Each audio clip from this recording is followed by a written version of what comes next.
아버지 당신의 마음이 있는 곳에 나의 마음이 있기를 원해요. 아버지 당신의 눈물 이 고인 곳에 나의 눈물이 보이길 원해요. 아버지 당신이 바라보는 영혼에게 나의 두 눈이 향하길 원해요. 아버지 당신이 울고 있는 어두운 땅에 나의 두 발이 향하길 원해요. 나의 마음이 아버지의 마음 알아. 내 모든 뜻 아버지의 뜻이 될 수 있기를 나의 온 몸이 아버지의 마음 알아. 내 모든 삶 당신의 삶 되기를 나의 두 눈이 죄송합니다. 나의 마음이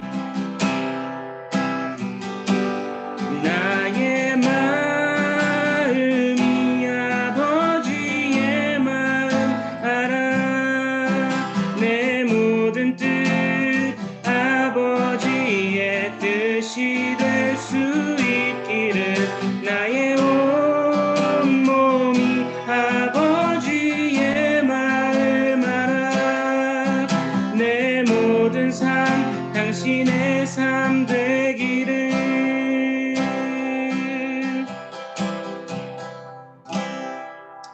아멘. 이 시간 우리 목사님께서 오늘 그리스도의 충성스러운 일꾼이라는 제목을 가지고 함께 말씀 나눠주시도록 하겠습니다. 네, 목사님.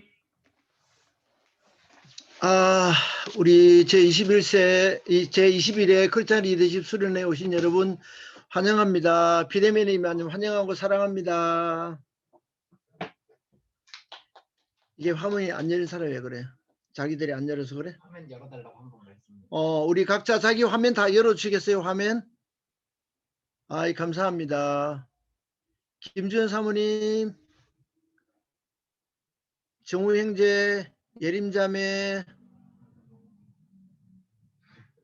그 다음에 여기 누구야? 밑에 설량 집사님 화면 열어주세요. 네. 소연이구나. 설량 집사님, 네. 예림이 들어왔구나. 혜민이. 네, 반갑습니다. 주연 사모님 안 들어오고 우리 사람도 안 들어왔네. 들어오셨어요. 들어오셨어. 예. 자, 여러분 비대면이니까 굉장히 비대면이 아니고 이렇게 온라인으로 하니까 저도 처음인데요. 오늘 우리가 그 준비팀들이 오전부터 모여서 여러 가지 시운전을 좀 하고 지금 다 이렇게 했는데도 아무래도 여러분도 어색하고 저도 어색할 것 같아요. 또 하나님이 주신 이런 좋은 장비들이나 이런 또 과학의 기기들을 잘 활용해서 우리가 효과적으로 하나님의 영광에서 또 잘 우리가 사용하는 그런 기법이나 그런 유익도 함께 누릴 수 있는 그런 좋은 수련회가 됐으면 참 좋겠습니다. 여러분 개강 예배의 말씀을 우리가 함께 좀 보시겠는데요. 교환을 여러분 들었는데 받으셨는지 모르겠어요. 교환을 보시면 본문은요. 고린도전서 4장 1절로 2절에 있는 말씀입니다. 고린도전서 4장 1절로 2절 말씀. 여러분들의 목소리는요. 각자가 다 다르기 때문에 음성으로 다 시켰어요. 여러분 그냥 여러분 스스로만 들을 수 있도록 같이 우리가 본문을 함께 합독하시면 좋겠습니다. 본문을요.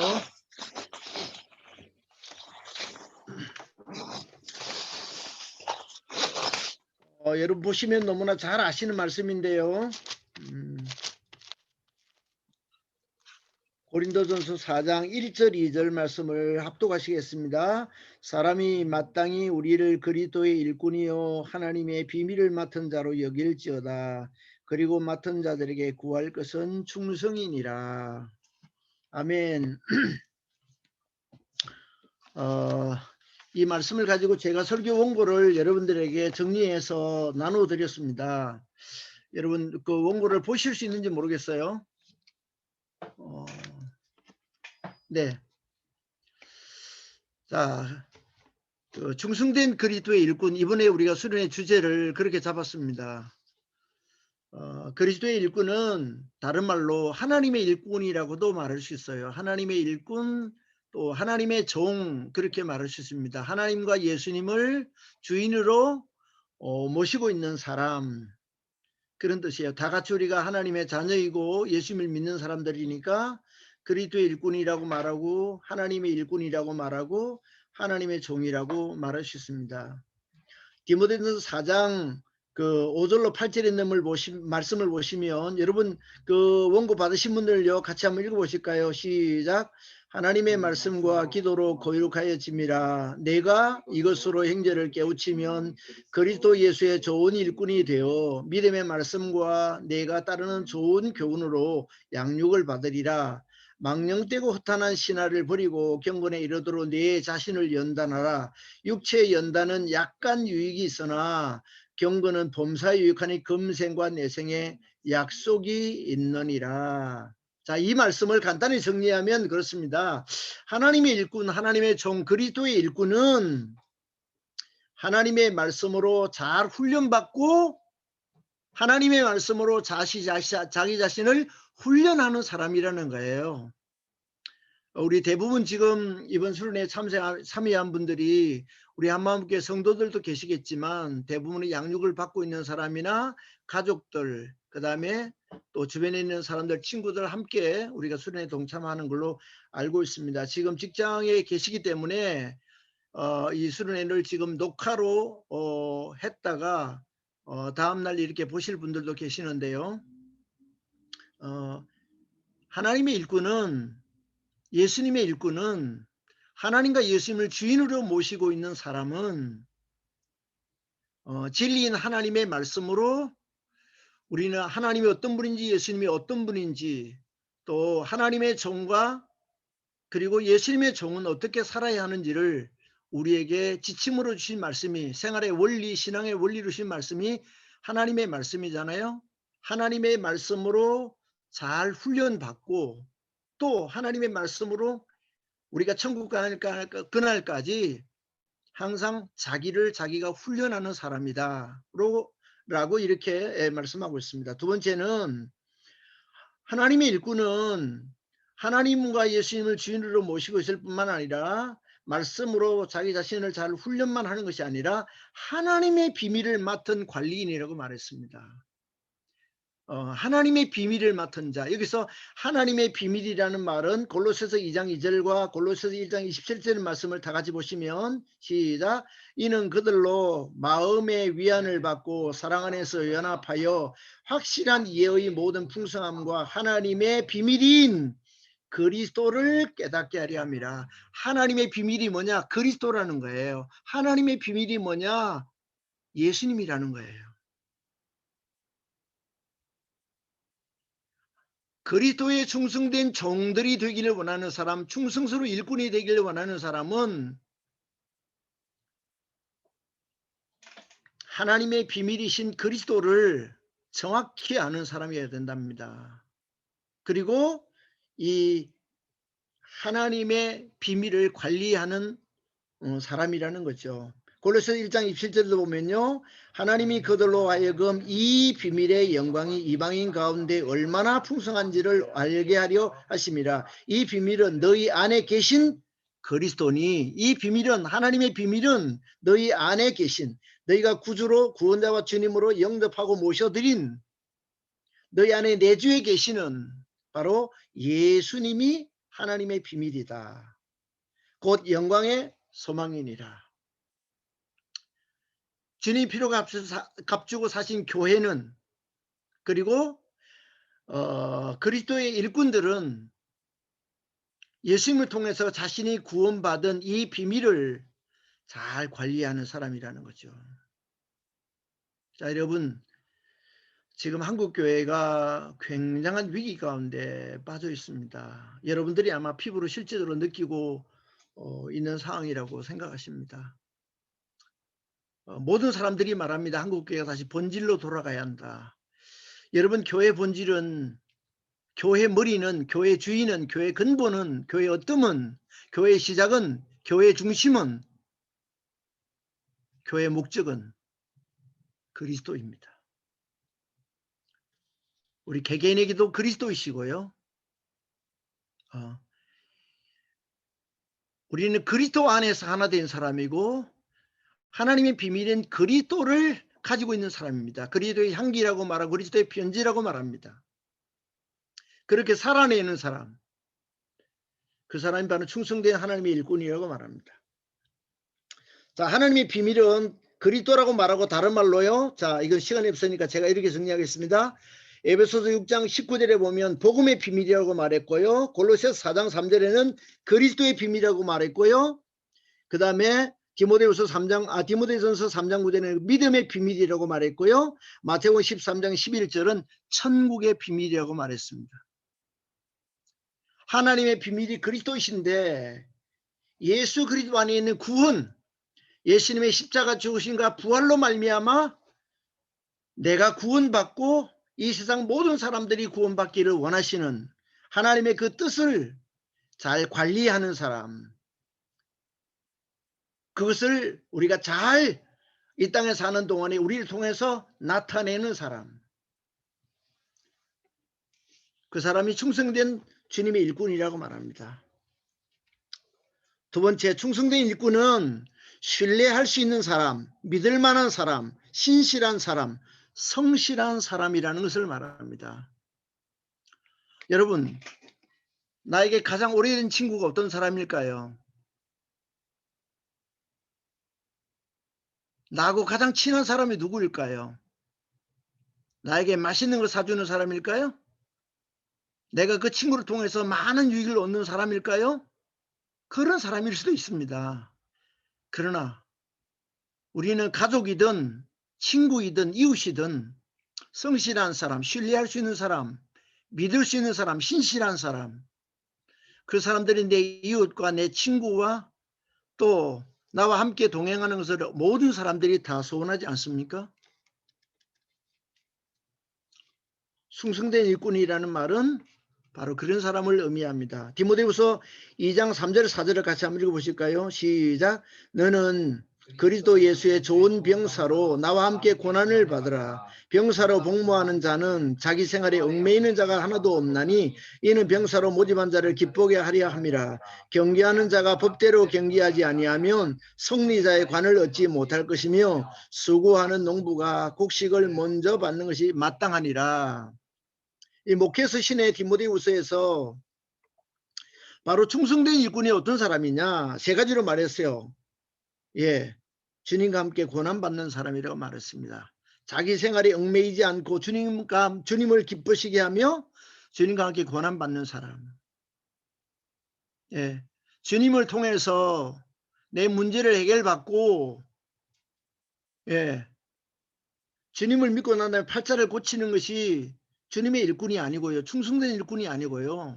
사생활에 매이지 않고 주님과 함께 고난받는 삶을 살아가는 사람이 충성된 일꾼이라고 말했고요. 두 번째는 법대로 경계하는 사람이라고 말했습니다. 여기 법이란 말, 하나님의 말씀, 하나님이 우리에게 말씀하신 그 말씀을 따라서 사는 사람. 세상에 살지만 세상 가치 기준으로 살지 않고 자기 중심으로 살지 않고 하나님의 진리의 말씀을 따라서 살아가는 사람이 충성된 일꾼이다. 세 번째는 내가 믿음으로 행한 대로 하나님께서 약속하신 상이 있다고 생각하고 수고와 헌신을 아끼지 않는 자신의 삶의 자리에서 최선을 다하는 사람을 우리가 충성된 일꾼이라고 하나님께서는 우리에게 말씀하십니다. 이번 20일에 크리스찬 리더십 수련회를 통해서 이번 수련회에 참여한 모든 여러분들이 정말 다른 사람이 볼 때는 어떤 사람으로 비춰지고 또 뭐라고 우리가 그런 비웃음도 살 수 있고, 코로나 지금 이런 상황 가운데서 한국 교회가 순기능보다 역기능을 좀 많이 한 측면도 없지 않아 많이 있어서, 그동안에 한국 교회가 정말 130년의 역사 가운데서 이 한국 사회와 한국 민족과 이 시대의 한국 근대화에 절대적인 역할을 감당했음에도 불구하고, 예, 표면적으로 드러난 부분적으로 우리의 지혜롭지 못한 여러 가지 모습에서 하나님의 권위가 실추되어지고, 교회가 지금 이렇게 비웃음을 사게 되고 또 짓밟힌 것 같은 이런 안타까움도 우리가 있지만, 우리 한 사람 한 사람이 이 시대에 하나님의 교회이며 내가 그리스도의 향기고 편지라는 사실, 빛과 소금의 역할을 감당해야 되는, 그리고 이제는 정말 충성된 일꾼들이 세워져야 하고, 그렇게 삶으로 살아내는 사람, 예, 우리가 세상을 탓하기 전에 우리 스스로가 각자가 그런 일꾼이 되어야겠다.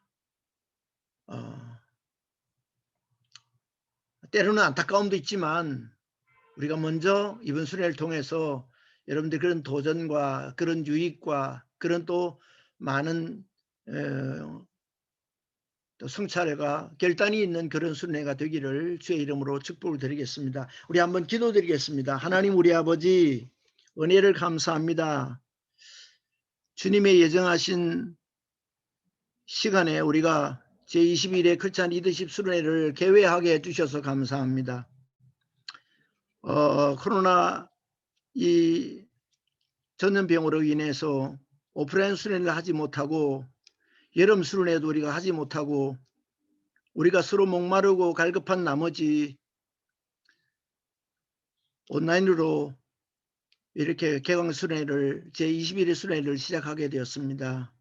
이번 순회를 통해서 정말 주님이 기뻐하시는 주님의 신실하고 충성된 일꾼들이 세워지고 개발되어지고 그리고 잘 양육되어져서 하나님 이 나라와 이 시대와 그리고 하나님의 복음 사역과 생명 살리는 일과 주님이 기뻐하시는 그 영광을 위해서 소중하게 쓰임받는 일꾼들이 준비되어지고 또 결단되어지고 세워지고 그리고 파송되어질 수 있는, 하나님께서 우리 제자들이 될 수 있도록, 이번 수련에 참여하는 모든 사람이 될 수 있도록, 또 모든 시간 수련의 일정 가운데 함께 하시고 어둠의 세력 가운데 제가 틈 못하게 하시며, 주님이 찾으시는 주님의 진정한 종, 주님이 기뻐하시는 신실한 그런 일꾼들이 세워져서 오직 주님 제일 중심으로 살아가는 충성되고 헌신된, 주님이 기뻐하는 열매를 많이 맺어 주님께만 영광 돌려드리는 기둥 같은 주님의 신실한 제자들이 세워주시는 수련회가 될 수 있도록 은혜와 복을 허락하여 주옵소서. 하나님, 수련회 일정 가운데 모든 순서를 맡은 진행위원들과 또 분만 강의를 맡을 분들과 특강을 맡은 분들과 간증을 하는 모든 분들에게도 믿음과 말씀과 성령으로 충만케 하여 주시옵소서. 성령 하나님 우리에게 가르쳐 주시고 생각나게 하시고, 우리가 세상과 자신을 이길 수 있는 힘과 은혜와 능력을 우리 모두에게 허락해 주시길 원하옵고 예수님 이름으로 축복하며 기도 올려사옵나이다. 이제는 우리 구주 예수 그리스도의 크신 은혜와 우리 하나님 아버지의 무한하신 사랑하심과 성령님의 감화감동 위로교통 충만하심이 제21회 크리스찬 리더십 수련회에 참여하는 우리 형제 자매들과 그들의 가정들과 그리고 그들 생애 가운데 이제로부터 영원토록 함께 있을지어다. 아멘. 네, 감사합니다, 목사님. 바로 이어서 그러면 제가 그 순서지에 있는 대로 오리엔테이션 시작하도록 하겠습니다. 네, 제가 하나만 확인 드리고 싶습니다. 제가 이제 화면을 하나 보여드릴 텐데요. 이 화면을 통해서 함께 보도록 하겠습니다. 세상이 참 좋아졌습니다. 이제 아이패드 화면을 이렇게 바로 올릴 수도 있고, 다들 잘 보이시나요? 화면? 잘 보이나요? 네, 좋습니다. 오리엔테이션 시작하기에 앞서서 앞에 있는 서두의 이야기들은 여러분 각자가 이미 다 알고 계시리라고 생각하고, 그리고 또 처음 오시는 분들은 직접 한번 읽어주시면 감사하겠습니다. 우리의 수련회의 비전과 방향성을 나타내고 있는 것이니까요. 한번 꼭 읽어주시면 감사하겠습니다. 네, 바로 수련회 기간 동안 유의사항 알려드리도록 하겠습니다. 중요한 부분은 여기겠죠? 적극 협조해 주시기 바랍니다. 네, 적극 협조해 주시기 바라고요. 우리가 비대면으로 진행됨에 따라 미리 개인 스케줄을 조정하시어서 진행 본부가 정한 시간을 보다 더 잘 지켜서 유익한 시간을 많이 누리셨으면 좋겠습니다. 그리고 수련회 공지를 위한 단체 카톡방이 개설되었습니다. 여러분이 이미 그곳을 통해서 링크를 다 받으셨고 모든 정보를 받으셨기 때문에 이미 이걸 잘 알고 계시리라고 생각됩니다. 앞으로 모든 공지는 그 공지방을 통해서 전달을 드릴 예정입니다. 조금 공지가 두서가 없을 수도 있고요. 조금은 많을 수도 있지만 꼭 이제 수련회가 마무리되는 내일 일정까지는 공지방에 있는 내용들을 하나하나 다 꼼꼼히 확인하셔서 잘 참여하실 수 있게 해주시면 감사하겠습니다. 저희도 처음으로 진행하는 거다 보니까요. 많은 어려움을 사실 겪고 있습니다. 그래서 좀 너른 양해를 부탁드리고 계속 함께 기도해 주심으로 도움을 주시면 감사하겠습니다. 구성된 아침 묵상조를 이제 조장님들께 보내드릴 겁니다. 보내드리면 그 구성되어 있는 묵상조에 따라서 내일 오전 7시에 단톡방을 개설해서 스카이프로 링크를 보내주셔서 각자의 처소에서 함께 묵상을 하신 후에 묵상 나눔을 진행해 주시면 되겠습니다. 여기 계신 분들은 줌과 스카이프 어플을 이미 다 잘 깔으셨으리라고 생각됩니다. 혹시 이거에 아직 어려움이 있으신 분들이 계실 수 있습니다. 꼭 저한테 문의를 해주셨으면 좋겠고요. 그리고 혹시 주변에 있는데 잘 못하고 있는 내 친구가 있다, 그리고 내 이웃이 있다, 그러면은 여기 계신 분들은 다 이제 하시는 법을 아셨으니까 그걸 좀 잘 가르쳐 주셔서 함께 참여하여서 유익을 누릴 수 있게 도와주시면 정말 감사하겠습니다. 그리고 마지막 공지사항이 좀 중요합니다. 어떤 공지사항이냐면 이제 주일 난 예배 후에는 수련회 총평가를 이제 우리가 소그룹 나눔을 통해서 할 예정인데요. 거기에 참여가 불가능한 분들이 계실 수 있습니다. 그래서 그분들에 한해서는 제가 토요일 날 모든 일정이 마친 후에 총평가서를 다 보내드릴 거예요. 공지방에다가. 그러면은 그거를 주일날 참여가 불가능하신 분들께서는 미리 작성을 하셔서 여기에 적혀 있는 박현준 형제님의 이메일로 보내주시면 감사하겠습니다. 이 수련회 평가서를 통해서 우리가 차후에 어떻게 수련회를 더 발전시킬 수 있을지 귀한 의견들을 듣고 있으니 덕이 되는 말들과 그리고 참 이 수련회를 사랑하는 애정어린 조언들을 많이 보내주시면 감사하겠습니다. 그리고 여기가 제일 중요합니다.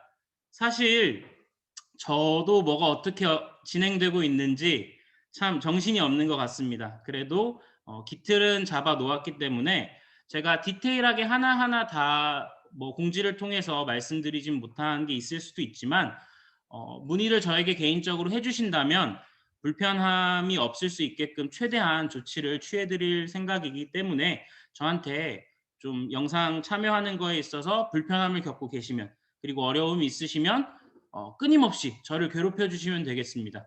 그러면은 김경희 권사님이 그러시더라고요. 나중에 커피 한 잔 사주시겠다고. 그래서 나중에 커피만 한 잔, 농담이고요. 안 사주셔도 되고요. 계속해서 저를 이렇게 좀 활용하시면 되겠습니다. 자, 그러면은 시간이 조금 남아서 우리가 앞에 있는 시간표도 한번 보면서 간단하게만 브리핑 해드리겠습니다. 오늘 지금 현재 진행된 게 여기까지입니다. 그렇죠? 여기까지 진행이 되었고요. 그리고 이후 시간은 지금 바로 쉬는 시간을 갖지 않고 바로 이제 목사님께서 강사 목사님을 잠시 소개해 주신 이후에 특강을 바로 진행하도록 하겠습니다. 그래서 특강이 약 8시 30분 경에 끝나면 그 이후에 방금 리허설을 통해서 강사 목사님께서 잠시 쉬는 시간을 갖자라고 말씀을 해주셨습니다. 여기에서 이어지는 이 시간에 잠깐 우리가 쉬는 시간을 가지고 그 이후에 특강 관련 Q&A는 또 이제 제가 진행을 맡아서 이후에 먼저 어떻게 진행될지를 간략하게 설명드린 후에 진행을 하도록 하겠습니다. 그러니 한 분도 자리에서 떠나지 마시고 지금은 자리를 지켜주시면 감사하겠고요. 오늘은 그렇게 해가지고 10시까지 이제 일단 강의를 진행할 생각입니다. 그런데 혹시나 이제 강의가 좀 무르익어서 우리 교회 성도님들께서도 좀 정말 좋은 질문들을 주시고, 그리고 강사 목사님께서도 이건 내가 정말 답변해주고 싶다라는 것들이 생기면 조금 그 시간 활용은 유연하게 우리가 할 생각이 있기 때문에 그거 참고하셔서 너무 이렇게 딱딱 끊어지지 않게 잘 참여해 주시면 되겠습니다. 둘째 날은 우리가 사실상 수련회에 가장 많은 순서들이 있습니다. 그래서 공지사항도 아마 많이 전해드릴 것 같습니다. 그래서 그 공지사항들 계속해서 잘 확인하셔서 토요일 하루는 목사님 표현을 빌리자면 나 지금 뭐 어디 기숙사에 갇혀 있다, 자가격리하고 있다라는 생각을 하시면서 다 잘 소화해 주시면 감사하겠습니다. 중간중간에 휴식 시간은 최대한 많이 배치하려고 노력을 했기 때문에 그 휴식 시간들을 허투루 또 나를 또 힘들게 하는 것들을 하시면서 보내시지 마시고 정말 온전히 휴식하시고 화장실 다녀오시고 좀 간식이 필요하신 분들은 간식 같은 거 비치하시고 또 스트레칭도 꼭 개인이 하셔서 잘 활용하셨으면 좋겠습니다. 그리고 전체 스트레칭은 하려고 했는데 기술적인 문제들을 계속 고안을 하다 보니 안 하는 게 더 낫겠다라는 결론이 나서 하지 않도록 하니까요. 이 시간도 다 휴식 시간이라고 생각해 주시면 되겠습니다. 글씨를 너무 못 썼네요. 죄송합니다. 네, 그렇게 하고 이제 둘째 날 모든 순서가 마치면 마지막 날은 이제 따로 수련회를 위한 특별한 순서들은 없습니다. 우리가 이전에 주일 예배를 진행하는 것처럼 여기서부터는 모든 영상 링크가 다시 유튜브 실시간 링크로 보내질 것입니다. 그래서 예배 실황방으로 보내드릴 거고요. 전체 수련회 방은 이제 각자 또 교회로 돌아가셔서 예배 참여하시면 될 것 같습니다. 네, 이상 이렇게 간단하게 좀 오리엔테이션을 드렸고요. 말이 너무 빨랐기 때문에 혹시나 이해되지 않은 부분이 조금 있으신 분들께서는 저한테 개인적으로 어떻게 진행되는지 계속해서 말씀해 주시면 감사하겠습니다. 이제 목사님께서 우리 오늘 강사 목사님 소개해 주시겠습니다. 네, 전사님 감사합니다. 우리 총진행을 맡으신 전사님께 여러분 또 우리 진행위원들이 옆에 있는데요. 김지훈 집사님과 박현준 형제 우리 세 분들을 위해서 여러분 수고하셨다고 한번 박수 한번 해주면 감사하겠습니다. 예.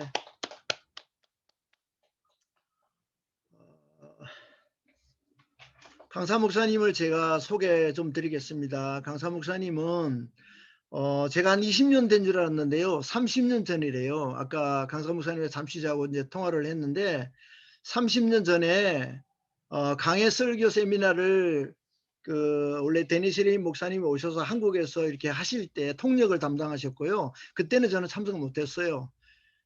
이후에 아마 우리 강사 목사님이 한 10분 이상 통역을 이렇게 강해 설교 세미나 하시다가 목사님이 직접 강해 설교 이렇게 세미나를 하실 때 제가 가서 강해 설교 세미나도 참여하고 그 다음에 여러분들이 잘 아시는 것처럼 우리나라에서 제자훈련 선교단체에서는 많이 했지만 한국 교회에서 제자훈련으로 많이 한국 교회에 영향력을 미친 교회 하면 지금도 사랑의 교회라고 알고 있는데요. 사랑의 교회 오카노 목사님께서 제자훈련에서 사실은 눈을 뜨시게 된 게 우리 박 목사님 때문이에요. 오카노 목사님이 성도에서 부목으로 사역하실 때 그때 대학부 학생이 방성기 목사님이셨어요. 아주 오래전 이야기죠. 그래서 방성기 목사님께서 그 당시 대학교에 다니시면서 대학생 때 내비게 대수 훈련을 받으셨어요. 그래서 자기가 맡고 있는 대학부 학생이 내비게 대수 제자훈련 받는 그것을 그 아마 옥 목사님께서 보시고 제자훈련을 교회 아마 접목 이렇게 하신 걸로 알고 있고요. 대한민국에서 자타가 인정하시는 대로 아마 이제 모든 분들이 다 아마 이해하실 거예요. 목사님은 교육학 박사학위를 받으시고 이렇게 전통적인 그 교회 목회를 하지 않으시고 기관 목회를 하셨어요. 여러분들 잘 아시는 이랜드 회사의 그 설립자 분께서 사랑의 교회를 출석하신 분이었는데 박정수 회장님께서 아마 그때 이랜드가 회사가 설립되면서부터 기독교 그런 정신으로 회사를 경영하시면서 사목들이 여러 분 계셨는데 아마 50분 넘는 사목들이 지금도 아마 계신 걸로 알고 있는데요. 그 사목을 총 담당하시는 그런 사역도 하셨고 한국 그 기독교 실업회 회장님, 사장님들 그런 분들의 어떤 그 지도나 이런 실제적인 모든 부분들을 담당하시고 이런 그 기독교인의 사회생활이라든지 직장, 직업에 관한 이런 부분들은 굉장한 노하우가 있으신 정말 우리가 모시기 어려운 그런 강사님이신데 이번에 흔쾌히 또 이렇게 시간을 내주셔서 저희들은 너무나 영광이고 여러분들에게 함께 이렇게 강의를 듣게 돼서 너무나 감사합니다. 목사님 다시 한 번 더 시간 내주신 목사님께 여러분 감사의 박수를 한번 드리겠습니다. 목사님 이제 강의 시작해 주시겠습니다. 여러분 감사합니다. 예, 반갑습니다. 잘 들리시죠? 네, 예. 오늘 아주 우리 목사님이 저를 아주 잘 소개한 게 아니라 과분하게 소개해 주셨는데 어쨌든 감사드리고요. 이제 오늘 강의할 내용을 먼저 제가 이 전도사님한테 질문을 좀 받아달라고 그랬어요. 근데 질문이 18개가 왔는데 제가 여태껏 어느 교회나 질문을 받았는데 질문이 여태껏 받은 질문 가운데 제일 퀄리티가 좀 높은 질문이더라고요. 질문이 굉장히 좋았어요. 그래서 그 질문을 어느 정도 제가 감안해서 이 강의에 집어넣습니다. 그래서 강의에서 질문한 것의 일부는 다뤘으리라고 생각합니다. 근데 혹시 조금 아쉬운 분들은 나중에 다시 질문해 주시고 그리고 지난번 저한테 질문을 이미 해주신 거 외에 또 다른 질문이 있으면은 나중에 또 질문해 주셨으면 좋겠습니다. 왜 이렇게 질문을 강조하냐면은 사실 강의도 중요하지만은 실제 자신이 궁금한 거를 알려주는 게 저는 더 중요하다고 생각하거든요. 그래서 제가 중요하다는 걸 오늘 가르쳐 주지만 나누긴 하겠지만은 여러분들이 그럼에도 불구하고 좀 궁금한 것들을 나중에 여러분들이 생각하고 있다가 강의 끝난 다음에 질문해 주셨으면 좋겠습니다. 물론 제가 다 즉각해서 대답을 다 잘해 줄 수 있다는 보장은 없어요. 그래도 그런 시간이 훨씬 더 유익하리라고 생각해서 부탁을 드립니다. 오늘 제목 크리스찬의 소명입니다. 이 소명이라는 단어를 저는 이 소명이라는 건 우리들이 많이 기독교 안에서 많이 듣는 단어입니다. 그런데 제가 직장 사역을 하다 보니까 직업 심리학자들의 책들을 읽게 되었어요. 근데 직업 심리학자 중에 한 사람이 이런 얘기를 하더라고요. 직업을 바라보는 3가지 안목이 있다라는 거예요. 그러니까 직업을 좌우로 바라보는 거. 그건 뭐죠? 일종의 생업이죠. 먹고 살기 위한 직업을 좌우로 바라보는 게 있고 그다음에 그거보다는 조금 한 수 위라고 볼 수 있는데 직업을 커리어로 바라보는 거. 뭐 그걸 우리말로 직업이라고 할 수 있겠지만 출세 수단으로 생각하는 이제 그런 그 안목이 있다는 거예요.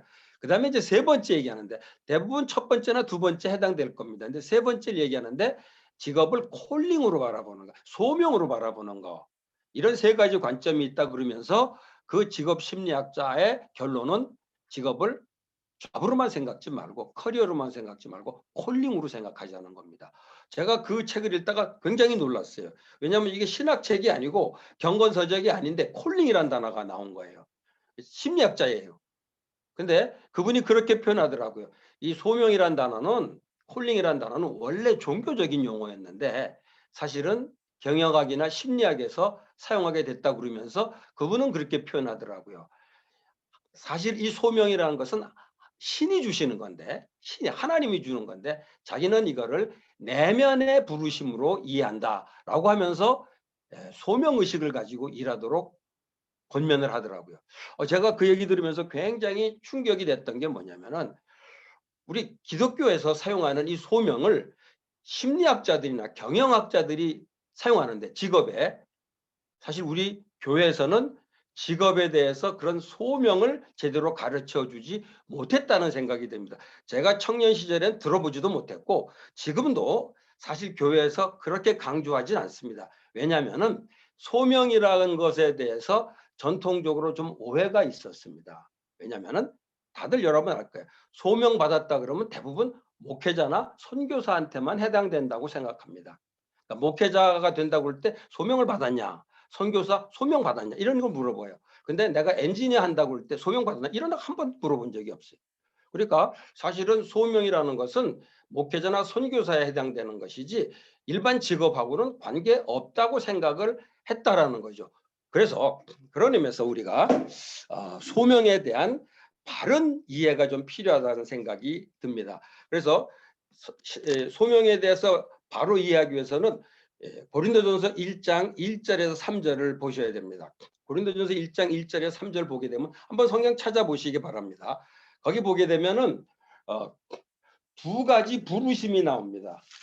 두 가지 부르심이 나옵니다. 1절부터 3절까지 보게 되면은 이게 서로 질의응답 이렇게 할 수 없는 거기 때문에 제가 그냥 하겠습니다.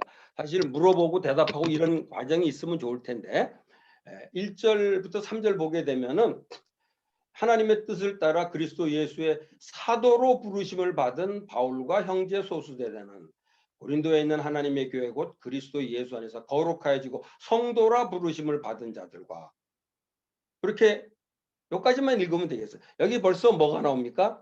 두 가지의 부르심이 나옵니다. 하나는 사도로 부르심이 나오고 하나는 성도라 부르심이 나옵니다. 그러니까 여기 부르심이라는 말은 결국 한자로 하면 소명이에요. 영어로 하면 콜링이고. 그러니까 여기서 적어도 두 가지 부르심이 있다라는 것을 알 수가 있습니다. 그런데 이 두 가지 부르심에 공통점이 있어요. 사도로 부르심하고 성도로 부르심에 공통점이 있어요. 공통점은 간단합니다. 하나님 부르신 거예요. 두 부르심 다 하나님이 부르신 거예요. 차이점이 있습니다.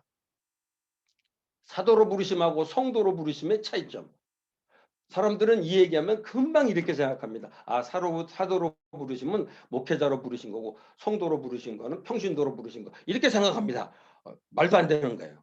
그렇게 생각하기 쉬워요. 왜냐하면 우리가 그렇게 좀 익숙해져 갖고. 근데 여기서 사도로 부르심과 성도로 부르심의 차이는 뭐냐면은 어떤 분은 그러더라고요. 사도로 부르심은 프로로 부르신 거고 성도로 부르시면 아마추어로 부르신 거, 뭐 이렇게 얘기하더라고요. 그럴듯한 것 같은데 다 틀린 얘기예요. 잘못 생각한 거예요. 사도로 부르심하고 성도로 부르심의 차이는 뭐냐면은 사도로 부르심은 직분으로의 부르심입니다. 성도로 부르심은 신분으로의 부르심이에요. 말이 직분 신분도 너무 어려워요. 한마디로 순서적으로 보면은 여기 성경에는 사도로 부르심이 먼저 나오고 2절에 성도로 부르심이 나오지만 순서로 보면 성도로 부르심이 먼저입니다. 그러니까 하나님이 어떤 사람들을 성도로 불렀어요. 그리고 그 부른 사람들이 예수를 믿고 구원을 받게 되는 거예요. 그렇기 때문에 이 부르심은 구원의 부정이라고도 할 수 있습니다. 오픈도 기다려. 그리고 보내놓고 배고픈데. 충돌이 얼마나 걸린다고? 얼마나 걸리게. 90일? 엄마 지금 퇴근 시간에 차도 막히는데 거기서. 그렇지. 그다음에 두 번째 여기 사도로 부르심이라는 것은 사도 바울한테 네가 이걸 만졌어? 목사님 되긴 해주니까.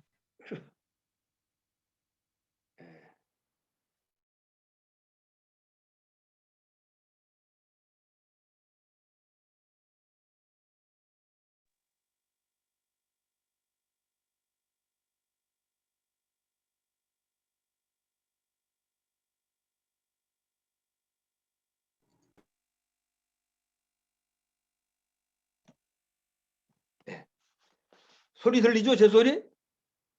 예, 예.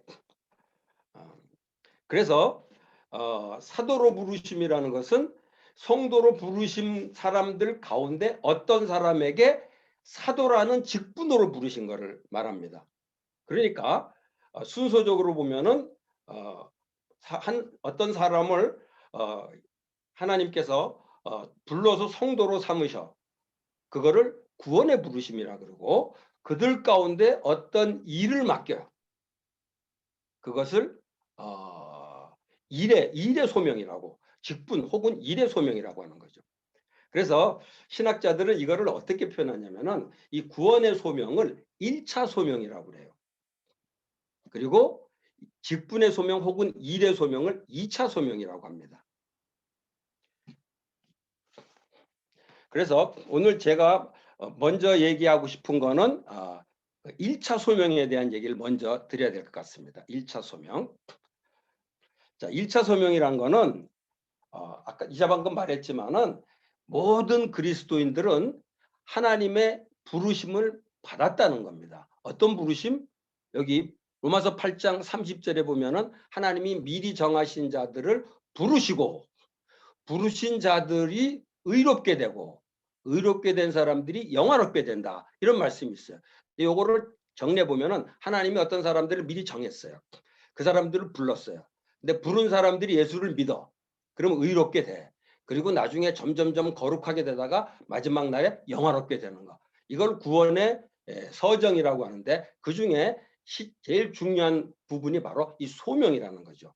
그래서 믿음으로 구원받은 사람은 결국 소명을 받은 사람이라는 거죠. 근데 제가 왜 이 얘기를 하냐면은 사람들에게 교회 가서 물어봅니다. 하나님으로부터 소명 받으신 분 손 들어보라 그러면 안 들어요. 소명 받은 사람 손 들어 그러면. 왜냐면은 왜 그런가 가만 생각해 보니까 아마 이 찬송가 때문에 그런 것 같아요. 부름받아 나서니 몸 어디든지 가오리라. 이 찬송 뭐죠? 아골골짝 빈들에도 이런 말씀 나오잖아요. 그러니까 소명 받으면은 어디 뭐 아프리카 가야 되고 뭐 이런 것처럼 느껴져 갖고 소명 받은 사람 손 들라 그러면 다들 손을 못 들어요. 근데 그거는 뭘 착각한가 하면 이 소명이 두 가지가 있는데 일하도록 부르심 받은 거가 있고 그 전에 구원받도록 부르신 게 있는데 이 두 가지를 혼동해서 그러는 거예요. 그래서 제일 먼저 우리가 알아야 된 것은 일하도록 부르시기 전에 우리를 구원받도록 부르셨다라는 거. 그 소명 의식이 굉장히 중요합니다. 그러니까 내가 목사가 아니니까 이게 아니야. 목사하고 이거는 관계없는 거야. 그리스도인들은 다 소명을 받은 거예요. 어떤 소명? 구원의 소명. 그럼 구원의 소명 받은 사람들은 뭘 해야 되느냐라고 생각하는데 구원의 소명을 받은 사람들은 어떻게 살아야 되냐. 그게 성경에서 가르쳐주고 있어요. 에베소 4장 1절부터 3절까지 보면은 그런 말씀이 나옵니다. 부르심 받은 사람들은 부르심에 합당하게 행하라고 그래요. 그러니까 부르심 받았으니까 아골골짝 빈들에 가라. 아프리카로 선교가 이게 아니에요. 부르심 받은 사람들은 부르심에 합당하게 살라는 겁니다. 근데 그 내용이 뭐냐면 에베소 4장 2절에 보면은 겸손과 온유로 하고 오래 참음으로 사랑 가운데 서로 용납하고 그다음에 하나 돼서 서로 평화하라는 얘기. 한마디로 뭐냐면은 하나님의 그 부르심을 받은 사람은 그리스도의 성품이 나타나야 된다는 거죠. 그러니까 우리가 소명을 받았으면 뭔가 해야 되는 거로 생각하는데 그거는 나중 얘기예요. 제일 먼저 나타나야 될 게 뭐냐면은 그리스도인의 성품이 나타나야 돼요. 겸손하고 온유하고. 이게 사실 그래서 저는 가끔 물어봅니다. 예수 믿는 사람으로서 해야 될 가장 중요한 일이 뭔가 그럴 때 그렇게 생각합니다. 예배 꼬박꼬박 참석하고 성경 잘 읽고 기도 잘하고 이거 중요합니다. 근데 사실 1년에 예배 한 번도 빠지지 않고 예배 참석하는 것도 굉장히 중요하지만은 사실 성경에서는 뭘 먼저 가르쳐 주냐면 겸손하고 온유하고 오래 참는 삶을 살아. 이걸 먼저 가르쳐 주는 거예요. 여러분 생각할 때 예배 한 번도 안 빠지고 일주일 1년 내내 한 번도 결석하지 않고 예배 참석하는 거하고 겸손하고 온유하게 사는 거하고 어느 게 더 어려울 것 같아? 한번 생각해 보세요. 예, 이게 겸손하고 온유하게 산다는 게 쉬운 일이 아닙니다. 제가 이랜드 직원 가운데 그런 친구가 있어요. 이름이 겸손이라는 친구가 있었어요. 이름이 내가 좀 궁금하더라고요. 그 친구 불러갖고 이름이 겸손이니까 궁금해서 이제 얘기를 시작했더니 자기 누나 이름이 온유라고 그러더라고요. 아버지가 아들, 딸 이름을 온유 겸손으로 지은 거예요.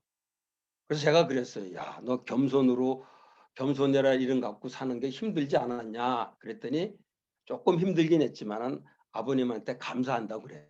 왜냐하면 자기 이름 때문에 자기가 생활하는데 굉장히 조심했다라는 거죠. 내 겸손이니까. 그래서 대단하다는 생각이 들었는데 그러면서 저한테 그런 생각이 내가 겸손이었으면 어떻겠을까? 되게 사는 게 힘들었을 것 같아요. 근데 여러분들 이름이 겸손인 사람 여기 하나도 없을 겁니다. 그런데 오늘 이 본문은 뭘 가르쳐 주냐면은 그리스도인들은 다 겸손이에요. 그리스도인들은. 왜냐하면 부르심을 받았으면 겸손하라는 거거든요. 그리스도인들은 다 온유고 그리스도인들은 다 인내고 그리스도인들은 다 용납이라는 거죠. 이게 그리스도인 부르심 받은 사람에게 주님이 제일 먼저 기대하는 것은 바로 이 모습입니다. 그러니까 사실 이렇게 그리스도인들이 이렇게 변하게 될 때 사실 대인관계 문제가 해결이 됩니다. 여기 로마서 12장 8절이라고 있는데 제가 비스프린트네 12장 18절입니다. 12장 18절인데 제가 직장 생활하면서 하는 분들한테 물어보면 제일 어려운 게 뭐냐면 일 자체보다도 인간관계가 어렵다고 그럽니다. 인간관계가 왜 어렵냐? 다들 성품이 제대로 인격적으로 성숙하지 못했기 때문에 문제가 되는 거예요. 그래서 사실 이 그리스도인들은 이 부분에서 이 성품의 면에서 믿지 않는 사람들에게 뭔가 좀 다른 모습을 보여주는 것이 필요하지 않겠나 하는 생각이 드는데 그래서 로마서 12장 18절에 이렇게 됐어요. 할 수 있거든 너희로서는 모든 사람으로 평화하라. 그런 말씀이 있습니다. 근데 그게 어떻게 가능하냐면 내가 그리스도의 성품을 가지게 될 때 가능한 거죠. 그리고 이런 성품을 갖게 되면은 우리 이 일터에서 사실 경쟁 때문에 일어나는 어려움이 많습니다. 근데 이런 성품을 가지게 될 때 경쟁심으로 생기는 여러 가지 문제를 이겨낼 수 있다는 거죠. 여기 전도서 4장 4절 6절 여기 말씀 보게 되면은 우리가 살면서 일터에서 제일 힘든 게 뭐냐면 경쟁이라는 거죠. 누구한테 이겨야 되고 뭐 이런 거 이게 굉장히 힘든 거예요. 뭐 승진이라든가 이런 문제 때문에 굉장히 힘들다는 거죠. 그런데 그리스도의 성품을 가지면은 그 경쟁심에 희생되지 않고 오히려 극복할 수 있다는. 근데 이 얘기하면 금방 그런 얘기를 하더라고요. 그러면은 크리스찬들은 경쟁하지 말란 말입니까? 그리고 그냥 항상 남이 뒤만 쫓아다니란 말입니까? 그건 아니에요. 여기서 굉장히 조심해야 될 게 있는데 경쟁심하고 경쟁력을 구별해야 돼요. 저는 그리스도인들은 빌립보서 2장 3절 4절 보게 되면은 다른 사람을 낮게 여기라는 얘기예요. 우리가 이기적인 경쟁심을 갖지 말고 다른 사람을 좀 낮게 여기라고 합니다. 근데 그러면은 직장에서 그러면 이거 어떻게 인정 못 받는데 이거 어떻게 되는 거냐? 근데 여기서 중요한 거는 크리스찬들이 남을 이기려고 경쟁심을 갖는 거 그거는 크리스찬답지 않아요. 그런데 그렇다고 무능하란 얘기가 아니죠. 여기 경쟁심은 우리가 극복해야 되지만은 경쟁력은 갖춰야 돼요.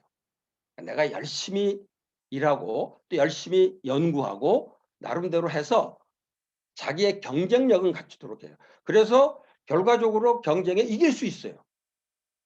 그거는 하나님이 주신 선물이죠.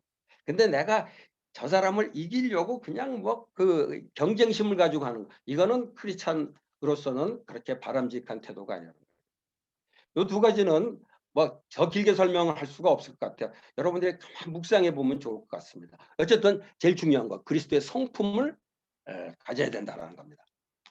그다음에는 뭐냐면은 베드로전서 2장 21절 보면은 이 하나님이 우리 부르신 목적이 나오는데 2장 21절을 보면은 예수 그리스도의 고난을 따르도록 부르심 받았다는 거죠. 하나님 우리를 부르신 목적은 그리스도의 고난을 따르도록 부르심 받았다는 거죠.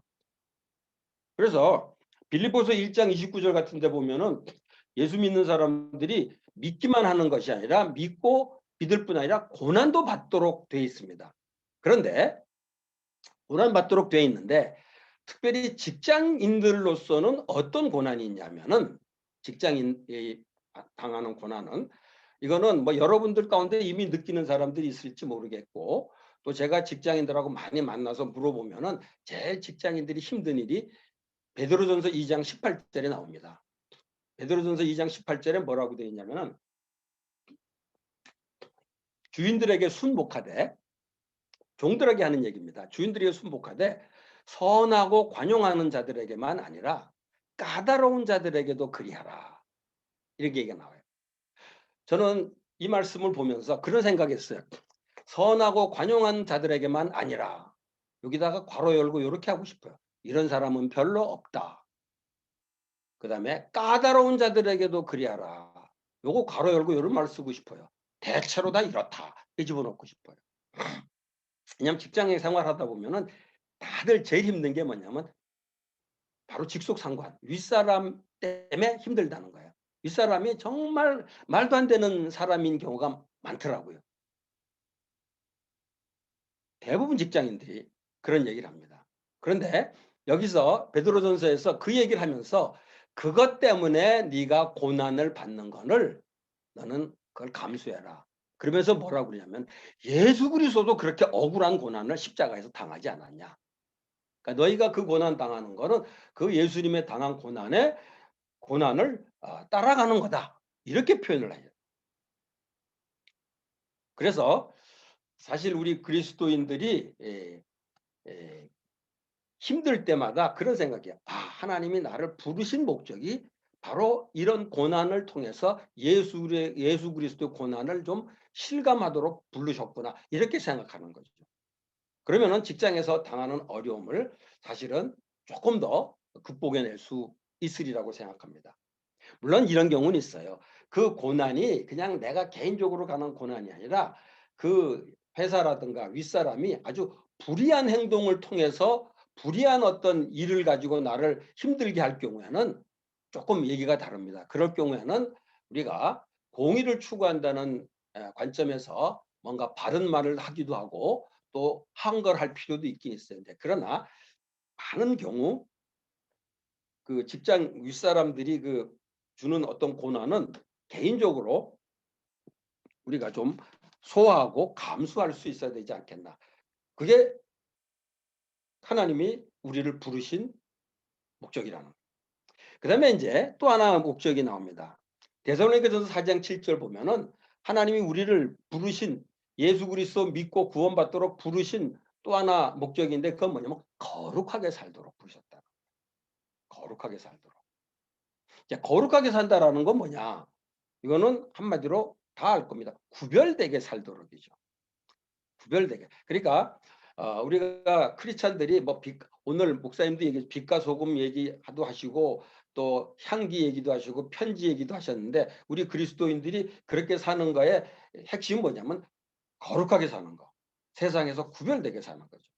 근데 구별되는 거가 굉장히 이게 여러 가지 복합적이기 때문에 조금 구별해 보면 이렇게 구별할 수가 있어요. 종교적으로 구별되는 거. 이게 아마 그리스도인들이 제일 쉽게 할 수 있는 거죠. 종교적으로 구별되는 거. 어떤 거겠어요? 그러니까 턱 보면 저 사람 보고 저 사람 예수 믿네. 딱 알 수 있는 길이 뭐예요? 밥 먹을 때 기도하는 거죠. 밥 먹을 때 기도하는 거. 이거 제일 근데 이게 나는 제일 쉬운 방법이라고 그러는데 어떤 분은 그러더라고요. 되게 쉽지 않아 하더라고요. 제가 어떤 분한테 물어봤어요. 밥 먹을 때 이제 직장에서죠. 교회에서 밥 먹을 때 기도하는 건 뭐 그건 문제도 아니고 집에서는 문제가 아닌데 직장에서 다 같이 있는데 밥 먹을 때 기도하고 먹냐 그랬더니 이분이 그렇게 얘기하더라고. 하나님 영광을 위해서 기도를 안 한다고. 아니 기도를 안 하면 안 했지 하나님 영광을 위해서 안 한다는 건 그건 뭔 얘기냐 그랬더니 자기가 기도를 하면은 주변 사람들이 자기가 다 예수 믿는 사람인지 알 거 아니냐. 당연하지. 근데 그러다가 내가 혹시라도 실수하게 되면 나 때문에 하나님 영광 가리지 않겠느냐. 그래서 기도를 안 한다. 이게 말이 되는 것 같기도 해. 그죠? 그래서 내가 하나님한테 물어봤어. 하나님 이게 말이 되냐? 말이 되는 것 같기도 해서 물어봤더니 하나님이 꼭 이렇게 말씀하시는 것 같더라고. 내 영광 그만 생각하고 기도하고 먹으라 그래라. 예. 이거 밥 먹을 때 기도하는 거 별거 아닌 것 같아도 이게 내가 그리스도인이라는 것을 드러내는 가장 쉬운 방법이라고 볼 수 있죠. 그다음에 뭐 이제 주일 성수 같은 거 주일 빠지지 않고 교회 가는 이런 거 보면은 저 친구는 크리스찬인 모양이다. 요 주일 성수와 관해서 혹시 여러분들 나중에 시간 되면 조금 얘기를 좀 더 했으면 좋겠습니다. 여기서는 그냥 넘어가고 이따가 질의응답 시간에 얘기를 했으면 좋겠습니다. 어쨌든 종교적으로 구별되는 삶을 사는 거 이게 중요하다는 거죠. 그다음에 종교적으로 구별되는 거는 쉬워요. 그냥 기도하면 되니까. 그리고 뭐 주일날 예배드리러 가면 되니까. 그런데 그거보다 조금 어려운 게 뭐냐면 문화적으로 구별되는 거죠. 이 문화적으로 구별되는 것 가운데 우리나라에서 제일 문제되는 게 아마 많이들 질문해요. 이 술, 음주하는 문제죠. 회식에 가서 요즘은 많이 낮았다 그러더라고요. 근데 제가 뭐 청년 시절에 직장 다닐 때 이게 술 짜서 까가지고 술 마시는 문제가 너무 힘들었습니다. 근데 요즘은 예전 같지는 않다고 하지만은 그래도 요즘 아직은 우리나라의 그 술 문제는 조금 문제가 됩니다. 저는 요 술 문제에 대해서는 조금 정리를 할 필요가 있는 것 같아요. 술을 성경적으로 혹은 신학적으로 술 문제를 바라본다면은 술을 마셔야 되냐 마시면 안 되냐는 거에 대해서 조금 여기 폭이 좀 넓게 설명해 줄 수가 있을 것 같아요. 그러니까 사실 뭐 그 술에 대해서는 오늘 여기서 술 얘기도 또 다 할 수가 없을 것 같긴 한데 우리가 술을 마시는 것 자체는 저는 성경적으로 볼 때 죄라는 생각을 하진 않습니다. 근데 술 취하는 거는 분명히 죄라고 얘기를 하고 있어요. 근데 술 한두 잔 마시는 건 문제가 되지 않으리라고 생각합니다. 근데 이제 우리 전통적으로 우리 교회에서는 술을 마시지 말라고 했단 말이죠. 근데 그게 왜 그러냐면은 술 마시는 것 자체가 죄이기 때문이 아니라 우리나라 음주 문화 때문에 그런 거예요. 우리나라 음주 문화. 제가 이 문제는 요 얘기를 한번 해보면 좋겠는데 제가 이 캐나다의 폴 스티브스 교수라는 분하고 한번 그분이 일터사역의 대가입니다. 그분하고 얘기하다가 다른 문제에 대해서는 거의 생각이 일치가 되는데 술 문제에 대해서 저하고 생각이 다르더라고요. 그분은 크리스찬이 포도주 마시는 게 와인 마시는 게 뭐가 문제가 되냐는 거예요. 저는 크리스찬이 마시면 안 된다고 그랬더니 그분이 이해를 못 하더라고요. 그래서 제가 이제 얘기한 게 우리나라 음주 문화 얘기를 해줬죠. 우리나라는 이 술을 일단은 술을 받으라 그러고 술잔을 돌리라 그러고 뭐 이런 문화가 있잖아요. 이런 얘기를 쭉 하면서 그래가지고 우리나라 사람들은 서로를 주거니 받거니 하다가 다 술 취하는 문화다. 그렇기 때문에 내가 술을 마시지 말도록 청년들한테 권한다. 그 얘기했더니 이분이 무슨 말인지를 못 알아들으시더라고. 자기네 문화하고 다르기 때문에. 그분은 지금도 그래. 얼마든지 우리 크리스찬들이 같이 함께 즐거운 마음으로 와인하는 거 문제 없다라는 거죠. 그래서 제가 그 얘기 들으면서 이게 이제 중요한 거는 술을 마시느냐 안 마시느냐의 문제가 아니라 우리나라의 음주 문화 속에서 그리스도인들은 어떻게 처신하는 게 좋겠느냐. 이 문제더라는 거죠. 그걸 여러분들이 그렇기 때문에 사실은 술을 마시면 안 된다. 조금 마셔도 된다. 이 문제가 아니라 그 상황에서 어떻게 처신하는 것이 내가 구별된 모습일 건가 요것만 보고 결정하면 좋으리라고 생각합니다. 그래서 상황에 따라 좀 다를 수가 있어요. 이걸 율법적으로 한 잔도 마시면 안 된다 이런 식으로 표현하기보다는 그렇다고 마셔도 돼 이 얘기를 하는 건 아니에요. 여러분들이 요거는 술 마시는 것 자체가 죄는 아닌데 우리나라 음주 문화가 굉장히 독특한 문화라는 거죠. 아마 외국인들이 와가지고 다 놀랍니다. 우리나라 음주 문화는. 이런 문화 속에서 크리스찬들이 구별되는 삶을 산다면 어떻게 처신하는 게 좋겠냐. 요 문제입니다. 그래서 이건 사람에 따라 조금 차이가 날 수 있지만은 요 원리만 잘 지킨다면은 좋으리라고 생각합니다. 그다음에 세 번째는 뭐냐면은 윤리적으로 구별되는 거죠. 윤리적으로 구별되는 거는 사실 제일 문제가 되는 거는 이 정직의 문제입니다. 정직의 문제. 정직의 문제예요. 그래서 사실 회사에서 어떤 일을 시키는데 그 일이 크리스찬으로서는 도저히 이게 좀 하기가 해서는 안 되는 일이라고 느껴질 경우에 크리스찬이 어떻게 해야 되냐. 굉장히 어려운 문제입니다. 그래서 사실 이 문제 얘기 나오면은 저도 대답하기가 쉽지 않을 때가 있어요. 왜냐면은 현실적으로 사실 전체적인 상황에서는 그 일을 하지 않을 수가 없는 상황인데 그것을 하지 않으면은 만약에 그 회사를 그만둬야 될 수도 있다라는 경우죠. 그런 굉장히 어려운 경우가 있어요. 근데 그럴 경우 저는 이런 비유를 여러분들에게 소개를 해주고 싶습니다. 아마 직장 생활하다 보면 그걸 금방 느끼시게 될 텐데 제가 지금 물을 마시는데 여러분들 이 물에 대장균이 있을까 없을까? 한번 생각해 보세요. 당연히 대장균이 있습니다. 근데 제가 물을 마십니다. 대장균이 있는데도 물을 마셔. 이걸 보고 저 사람은 대장균도 마시네 해서 이 물속에다가 대장균을 막 집어넣죠. 그걸 마시면 되나 안 되나? 당연히 안 되죠. 반대로 이 비유를 잘 들어보세요. 반대로 어떤 사람이 현미경으로 이 물을 쭉 보면서 나는 대장균이 한 마리라도 있으면 물 안 마실까? 라고 한다고 칠 경우에 어떻게 될까? 그 사람은 목말라 죽어요. 그런 물은 없으니까. 자, 뭘 의미하는 겁니까? 사실은 우리 삶에서 이 그러니까 대장균의 요소는 우리 삶에서 피할 수가 없는 거예요.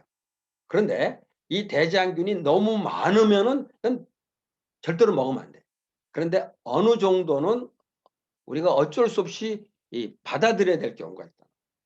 그래서 여기서 중요한 게 뭐냐면은 대장균을 최소화시키는 것이 우리 이 물을 마시는 사람의 자세지 대장균이 한 마리라도 없어야지 마시겠다라는 것은 현실적으로 불가능하다는 겁니다. 그래서 이 말의 의미는 뭐냐면은 우리가 이제 일터 안에서 정직의 문제가 부딪혔을 때 우리가 완벽하게 정직한다라는 것은 사실 현실적으로 불가능해요. 그러나 그냥 막 살자는 것 이건 안 돼. 그래서 가능한 한 정직하게 하는데 그래서 이 부분에 있어서는 어떻게 보면은 상황이나 그 상황 처지에 따라서 약간의 이게 뭐랄까 그 단계가 있을 수 있다라는 거죠. 그래서 저는 요 밑에 요 재미난 얘기를 붙였습니다. 요걸 한번 요게 앞으로 직장 생활하면서 굉장히 중요한 원리가 될 것 같습니다. 여러분들이 요거는 한번 보세요. 이 윤리와 관계돼서 세속적인 결정, 현실적인 결정, 점진적인 결정, 순교적인 결정. 이게 무슨 얘기냐면은 우리가 어떤 직장에서 어떤 문제가 주어졌는데 이거를 그냥 이건 분명히 문제가 있는데 그냥 시키는 대로 하는 거. 이게 세속적인 결정입니다. 그다음에 순교적인 결정은 이건 아닌 것 같다. 내 사표 내고 그냥 간두지 뭐. 이게 순교적인 결정이에요. 근데 많은 경우 이 둘 중에 하나일 경우에는 굉장히 어렵습니다. 세속적인 결정은 아닌 것 같은데 그렇다고 순교적인 결정을 때려칠 수는 이게 너무 어려운 거예요. 그래서 이런 경우에 할 수 있는 게 1차적인 타협이 현실적인 결정이에요. 그건 뭐냐면은 세속적인 것과는 좀 구별되도록 조금 이렇게 이렇게 좀 이렇게 말하자면은 지혜롭게 좀 바꾸는 거죠. 요런 부분은 이따가 혹시 여러분들 가운데 그런 실제 문제가 있는 분들이 있으면 내가 좀 더 자세히 설명해 드리도록 하겠습니다. 오늘 요 강의 시간에는 요걸 다 다룰 수가 없을 것 같아서. 그리고 그다음에 뭐냐면 현실적인 결정이라는 건 세속적인 결정을 따르는 거는 크리스천 양심이 있을 수는 없어요.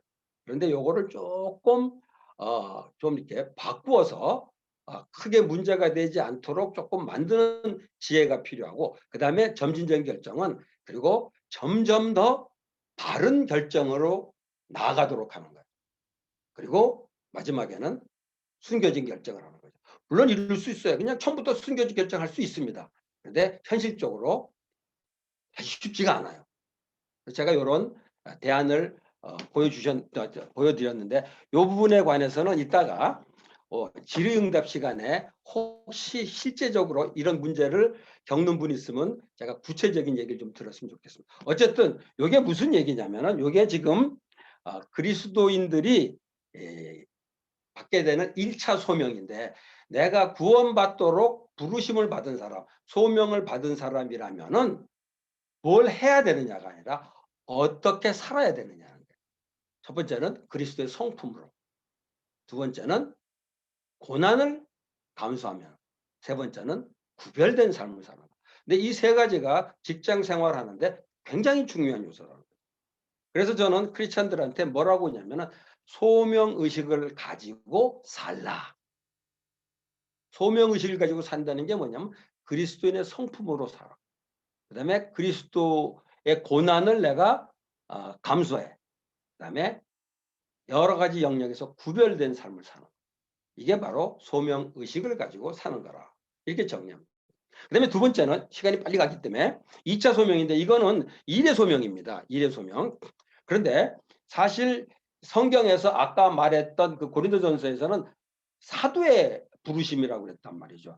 그러니까 성경에 나오는 직분에서는 그 사도의 소명이 나오기 때문에, 그래서 사실 교회 역사를 보게 되면은 이 소명이란 것은 주로 교회 직분에다가 많이 적용을 했었어요. 그러니까 성직자들만 소명을 받았다고 그랬죠. 그런데 이거를 완전히 뒤집어 엎은 분이 있는데, 그분이 바로 마틴 루터예요. 마틴 루터의 그 만인 제사장론 여러분들이 잘 알 겁니다. 마틴 루터가 주장했던 가장 중요한 그 종교개혁의 가장 핵심은 뭐냐면은 목사만 제사장이 아니라, 목회자만 제사장이 아니라 모든 성도들이 제사장이라는 거예요. 하나님 앞에서. 이거 굉장히 파격적인 얘기입니다. 그 당시. 지금도 아직 그 말에 대해서 조금 받아들이기 힘들어하는 사람들이 있는데, 그 당시 굉장히 파격적인 거였습니다.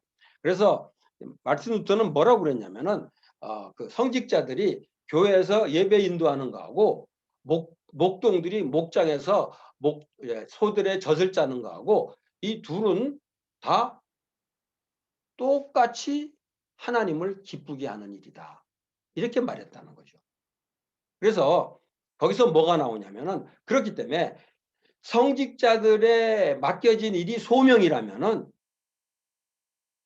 일반 성도들의 맡겨진 일도 소명이다. 거기서 뭐가 나오면 직업 소명론이 나온 겁니다. 이거 굉장히 중요한 얘기입니다. 저는 사실 이거를 교회에서 배우질 못했고 신학교에서도 이런 얘기를 듣질 못했어요. 근데 언제 제가 이걸 깨닫게 되느냐면은 그거는 조금 여러분들이 얘기를 드려야 돼요. 제가 유학 가서 공부하는 과정에서 뭘 했냐면은 아르바이트로 청소를 한 적이 있습니다. 근데 아르바이트 청소가 굉장히 힘들었어요. 몸도 많이 힘들고, 몸도 힘들지만은 더 힘든 거는 공부해야 될 시간이 부족하니까 굉장히 이제 청소하러 가서 짜증이 난 적이 있습니다. 그래서 청소하다가 백큐 막 하다가 백큐 내던지고 하나님 앞에 이렇게 화를 냈어요. 투덜댔어요. 하나님, 이게 뭡니까? 내가 여기 유학까지 와서 지금 청소하러 왔습니까? 신학 공부하러 왔습니다. 이게 뭡니까? 내가 이런 짓이나 하고 있어야 됩니까? 이 시간에 공부해야 되는 시간인데. 근데 그럴 때 저는 그 정도 얘기했으면 하나님께서 뭔가 일 안 하고 좀 살아갈 수 있도록 누가 좀 헌금 대주고 그랬으면 좋겠는데 헌금 일절 안 와요. 그리고 하나님이 뭘 주셨냐면은 정말 중요한 성경 말씀 주셨는데 골로새서 3장 23절이에요. 골로새 3장 23절. 무슨 일을 하든지 마음을 다하여 죽게 하듯 하고 사람에게 하듯 하지 마라. 그때 그 말씀이 저한테 엄청나게 충격인 말씀이었습니다. 무슨 일을 하든지 마음을 다하여 죽게 하듯 하고 사람에게 하듯 하지 마라. 청소하는 나에게 하나님이 주신 말씀이에요. 저는 그때까지만 해도 당연히 신학 공부는 죽게 하듯 해, 당연히. 그리고 또 뭐 교회에서 봉사하는 거 죽게 하듯 해. 근데 청소하는 거 이거는 내가 돈 없어가지고 할 수 없이 하는 억지로 하는 일이야. 근데 그거를 뭐라고 그러냐면 죽게 하듯 하라는 거예요. 그날 저 혼자 부응했어요. 청소가 뭐로 바뀌냐면 주의 일로 바뀐 거죠. 굉장히 중요한 경험이었어요. 물론 그렇다고 해서 청소가 갑자기 막 재밌어지고 그런 건 아니에요. 솔직히. 그런데 그 전까지만 해도 내가 이런 일이나 하려고 왔나? 라고 했는데 하나님이 그 일 죽게 하듯 해. 그때부터 일에 대한 자세가 달라졌습니다. 그러고 나서 나중에 내가 야 이건 정말 우리 그리스도인들에게 너무 중요한 거다. 왜냐하면 저는 학교 다닐 때 공부를 죽게 하듯 하질 않았었어요. 왜냐하면 공부를 열심히 안 했는데 누가 왜 공부 안 하냐 그러면 저는 이렇게 대답했었어요. 다 주님 때문에 다 배설물로 여겼다고. 공부를 다 배설물로 여기니까 굉장히 신앙 좋은 것 같지만은 공부를 배설물로 여기니까 성적이 배설물이 되더라고. 근데 그거 잘못된 거였어요. 저는 공부를 죽게 하듯 했었어야 돼. 몰랐어 그런데. 성경 공부는 죽게 하듯 하지만 학교 공부는 죽게 하듯 하지 않은 거야. 근데 성경은 분명히 이게 가르쳐 주는 거야. 학교 공부도 죽게 하듯 해. 그렇다면은 일도 마찬가지. 그런데 그거를 그때 성경말 골로새 3장 23절로 저한테 가르쳐 주셨는데 그게 저한테는 굉장히 충격이었습니다. 근데 나중에 알고 보니까 그게 마르틴 루터가 500년 전에 한 얘기더라고요. 근데 우리가 그 일을 그러니까 한마디로 뭐냐면 일에는 거룩한 일, 속된 일 이게 따로 없어요. 죽게 하듯 하면은 거룩한 일이고 그냥 억지로 혹은 인간적인 욕심으로 하게 되면 그건 세속적인 일이고. 그러니까 거룩한 일하고 속된 일이 일의 종류가 아니라 자세에 있다라는 거죠. 직업의 성속의 차별 없습니다. 자세가 죽게 하듯 하면은 그건 거룩한 일이 되는 거고 안 그러면은 속된 일이 되는 겁니다. 그러면은 우리 그러면 이제 목회자하고 또 일반 직업자라고는 차이가 있잖아. 물론 그건 어떤 차이냐? 하나는 거룩하고 하나는 속된 이게 아니라 은사에 따른 차이가 있을 뿐이에요. 목회자는 목회자의 은사를 가진 사람이 목회자가 돼요. 또 다른 은사를 가진 사람은 다른 영역에서 일하는 거. 은사에 따른 차이가 있을 뿐이야. 이게 거룩하다, 속되다 이 차별 없어요.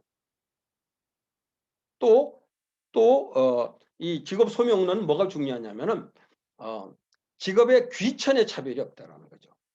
우리 이거 제가 초등학교 때 배운 것 같아요. 직업에 귀천이 없다고. 근데 사람들 다 알죠. 사회에서 귀천이 다 있잖아요. 어떤 직업은 사람들이 알아주고 어떤 직업은 무시당하고. 그런데 직업 소명, 하나님 이걸 죽게 하듯 하는 것. 그리고 그 일을 하나님이 나를 불러서 맡겠다라는 의식을 갖게 된다면은 귀한 일, 천한 일 있을 수가 없죠. 내가 어떤 자세로 대하느냐에 따라서 달라진다는 겁니다. 그래도 차이는 있지 않냐. 그 차이는 결국 능력에 따른 차이는 있겠죠. 능력에 따른 차이는. 뭐 머리가 많이 좋은 사람들이 하는 일이 있고 조금 머리가 안 되는 사람의 그 능력의 차이는. 근데 그게 어느 거는 귀하고 어느 거는 천하고 없어요. 왜냐하면 하나님이 불러서 그 일을 맡겼다면은 그건 다 하나님의 일인데 뭐 어떻게 귀하다 천하다 이런 얘기하면 안 되죠. 적어도 그리스도인들은. 근데 직업 소명에 의하면은 선악의 구별은 있다라는 거죠. 그러니까 돈을 아무리 많이 벌고 사람들이 알아주더라도 이거는 악한 일들이 있어요. 그거는 해서는 안 돼. 하나님이 그런 일을 불러서 시킬 리가 없는 거예요. 그렇기 때문에 직업 소명 의식을 갖게 돼 직업 소명론이 있으면은 뭐가 되냐면은 아 이런 일은 선한 일이다 악한 일이다 구별할 수가 있어요. 그래서 이게 우리 직업을 하나님의 소명으로 받아들이는 거가 이게 굉장히 중요합니다. 근데 그러니까 우리는 소명은 목사님이나 선교사들이 받는 거 아니냐 그런데 아니에요. 사실 여기서 이 교회의 직분도 소명입니다. 목사 소명이에요, 당연히. 그런데 그러면 목사만 소명이고 그러면 집사는 뭐 이거 소명이에요, 다.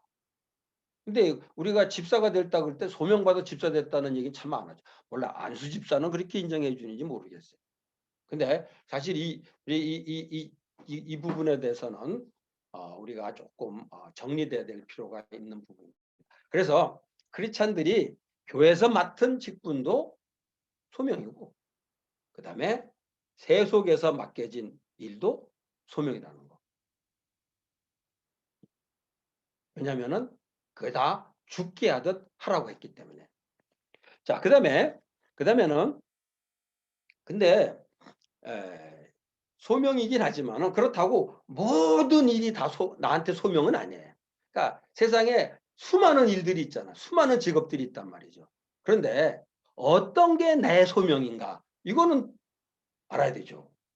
그래서 그다음에 이제 필요한 게 소명의 발견입니다. 아마 이 부분이 지금 이제 직장에 들어가야 될 사람들 졸업하고 취직해야 될 사람들 제일 이게 궁금한 부분이라고 생각합니다.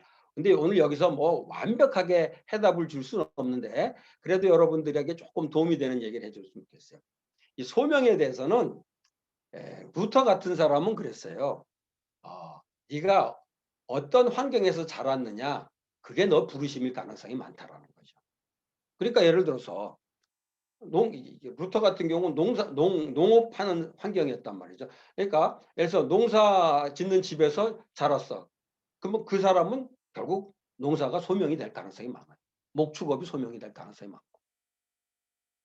그런데 그래서 사실 루터는 그런 면을 많이 강조했습니다. 그러니까 지금 아까 말했지 목동으로 일하고 있냐? 그럼 그건 네 소명이다. 그런데 이 칼빈 같은 사람은 거기보다 조금 더 나가서 가족의 전통이나 가정 환경도 중요하지만은 사실 더 소명을 발견해 중요한 건 개인의 은사죠. 그러니까 칼빈은 상공업이 발달된 지역에서 사역을 한 사람이기 때문에 소명을 발견하는데 이 가정 전통만 가지고 안 돼. 개인의 은사나 적성 이거를 더 강조를 했죠. 그러니까는 내가 엔지니어로 은사가 있으면은 그게 소명일 수 있고 내가 장사의 은사가 있으면 그게 소명일 수 있고 그런 얘기입니다. 그래서 그게 이제 두 번째고 그다음에 이제 세 번째는 요건 프레드릭 뷰크너라는 사람이 정리한 건데 참 멋지게 정리했어요. 그분은 이렇게 얘기하더라고요. 소명은 나에게 열정이 있고 그것이 이웃의 필요와 만나는 곳에 소명이 있다. 이런 얘기를 합니다. 내가 어떤 일을 정말 하고 싶어요. 근데 그게 이웃의 필요를 채워주는 일이야. 그게 하나님이 부르신 일이라는 거죠. 이거 굉장히 중요한 얘기입니다. 내가 열정이 있지만 그게 이웃한테 만약 해가 된다거나 이웃에게 아무 도움이 안 된다면 그런 일 하나님 부르실 리가 없죠. 이건 정말 이웃에게 현실에 이건 정말 필요한 일이야. 그런데 나는 그거 병 하고 싶지가 않아. 그건 소명이 아니겠죠. 그래서 소명을 얘기할 때 열정과 필요가 만나는 것이 소명이 있다. 요게 또 하나 소명을 발견하는 데 중요한 거예요. 그런데 이제 이런 게 있죠. 나는 자기 아이들을 가르치는 열정이 있어. 아이들을 가르치고 싶은 열정이 있어. 근데 그 필요를 우리 사회에서 분명히 느끼고 있죠. 아이들이 가르쳐 줄 필요가 있으니까. 그러면 이제 교사가 되면 되잖아요. 그런데 사실 교사가 되는 게 쉽지가 않잖아요. 우리나라에서. 그런 경우 그래서 열정과 필요가 만나는 것과 함께 뭐가 또 필요하냐면은 그 일할 기회가 주어지는 거죠. 기회가 주어지는.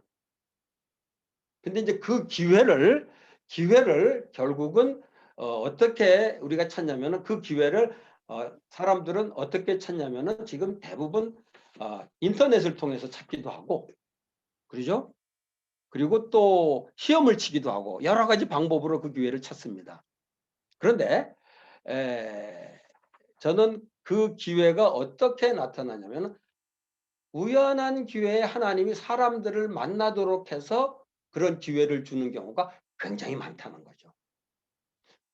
예를 들어서 저도 이랜드에 있는 직원들 만나서 그런 얘기를 들어봅니다. 어떻게 이런 데 들어오게 됐냐.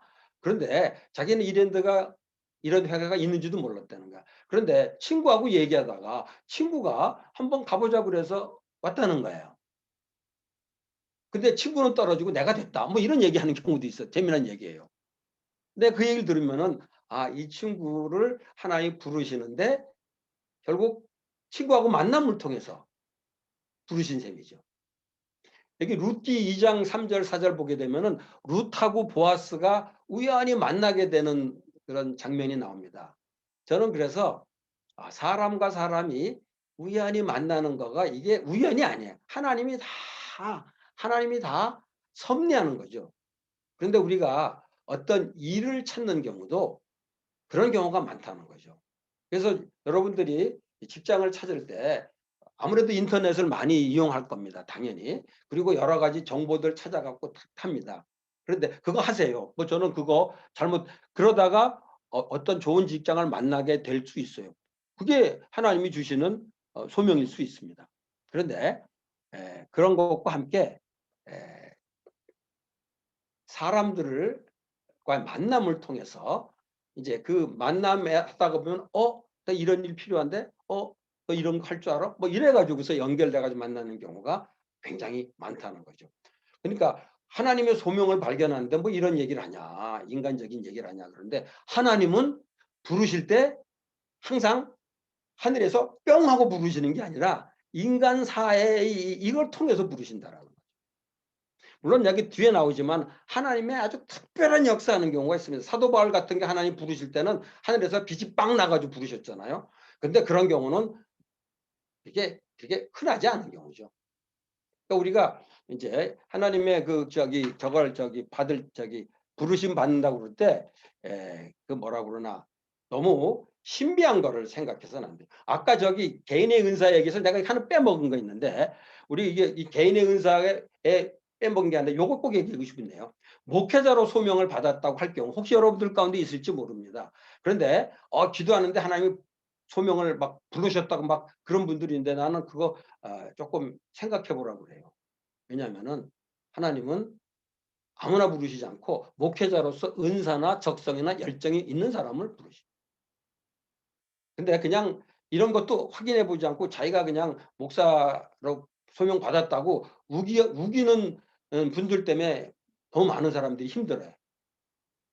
은사 확인해 봐야 돼요. 그러니까 이거는 뭐 목회자뿐 아니라 모든 영역에서 요런 단계가 필요하다는 거죠. 그다음에 하나 중요한 거는 경제적인 책임이라는 말을 썼는데 이건 무슨 얘기냐면은 제가 아까 그 청소 얘기를 했습니다. 제가 청소하면서 소명이라는 생각 한 번도 해본 적이 없어요. 근데 지금 돌이켜 보니까 일시적이긴 하지만 하나님의 부르심이었다라는 걸 느낍니다. 왜냐하면은 그때 제가 그 일을 왜 했냐면은 경제적으로 책임이 있기 때문에 내가 가장으로서 자녀들 키워야 되기 때문에 그래서 사실은 청소에 정성도 안 맞고 열정도 없어요. 물론 필요는 채워주는 거겠죠. 그런데도 그걸 할 수밖에 없었어요. 왜냐하면 경제적인 필요 때문에. 그래서 나는 이거는 소명하고 관계없다고 생각했는데 아니에요. 하나님은 경제적인 필요가 있는데 아무것도 안 하는 거를 오히려 하나님께서는 책망하시는 거예요. 여기 데살로니가 전서 4장 11절 12절에 보면은 굉장히 재미난 얘기가 나옵니다. 사도 바울이 한 얘기인데 그 당시에 데살로니가 교회에 일 안 하고 신앙생활은 열심히 한다고 하는데 일 안 하는 사람들이 있었어. 그런 사람들은 결국 뭐야? 남한테 신세 지고 있는 거죠. 그런 사람들한테 뭐라고 하냐면 사도 바울이 한 얘기가 이겁니다. 일 좀 해라. 돈 좀 벌어라. 남한테 이게 기대 살지 말고.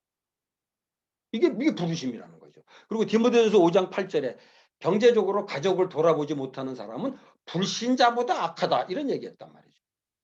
경제적인 책임이 있을 때는 내가 이쪽으로 열정이 없는데 난 이거 재미가 없는데 그래도 해야 된다고 생각해요.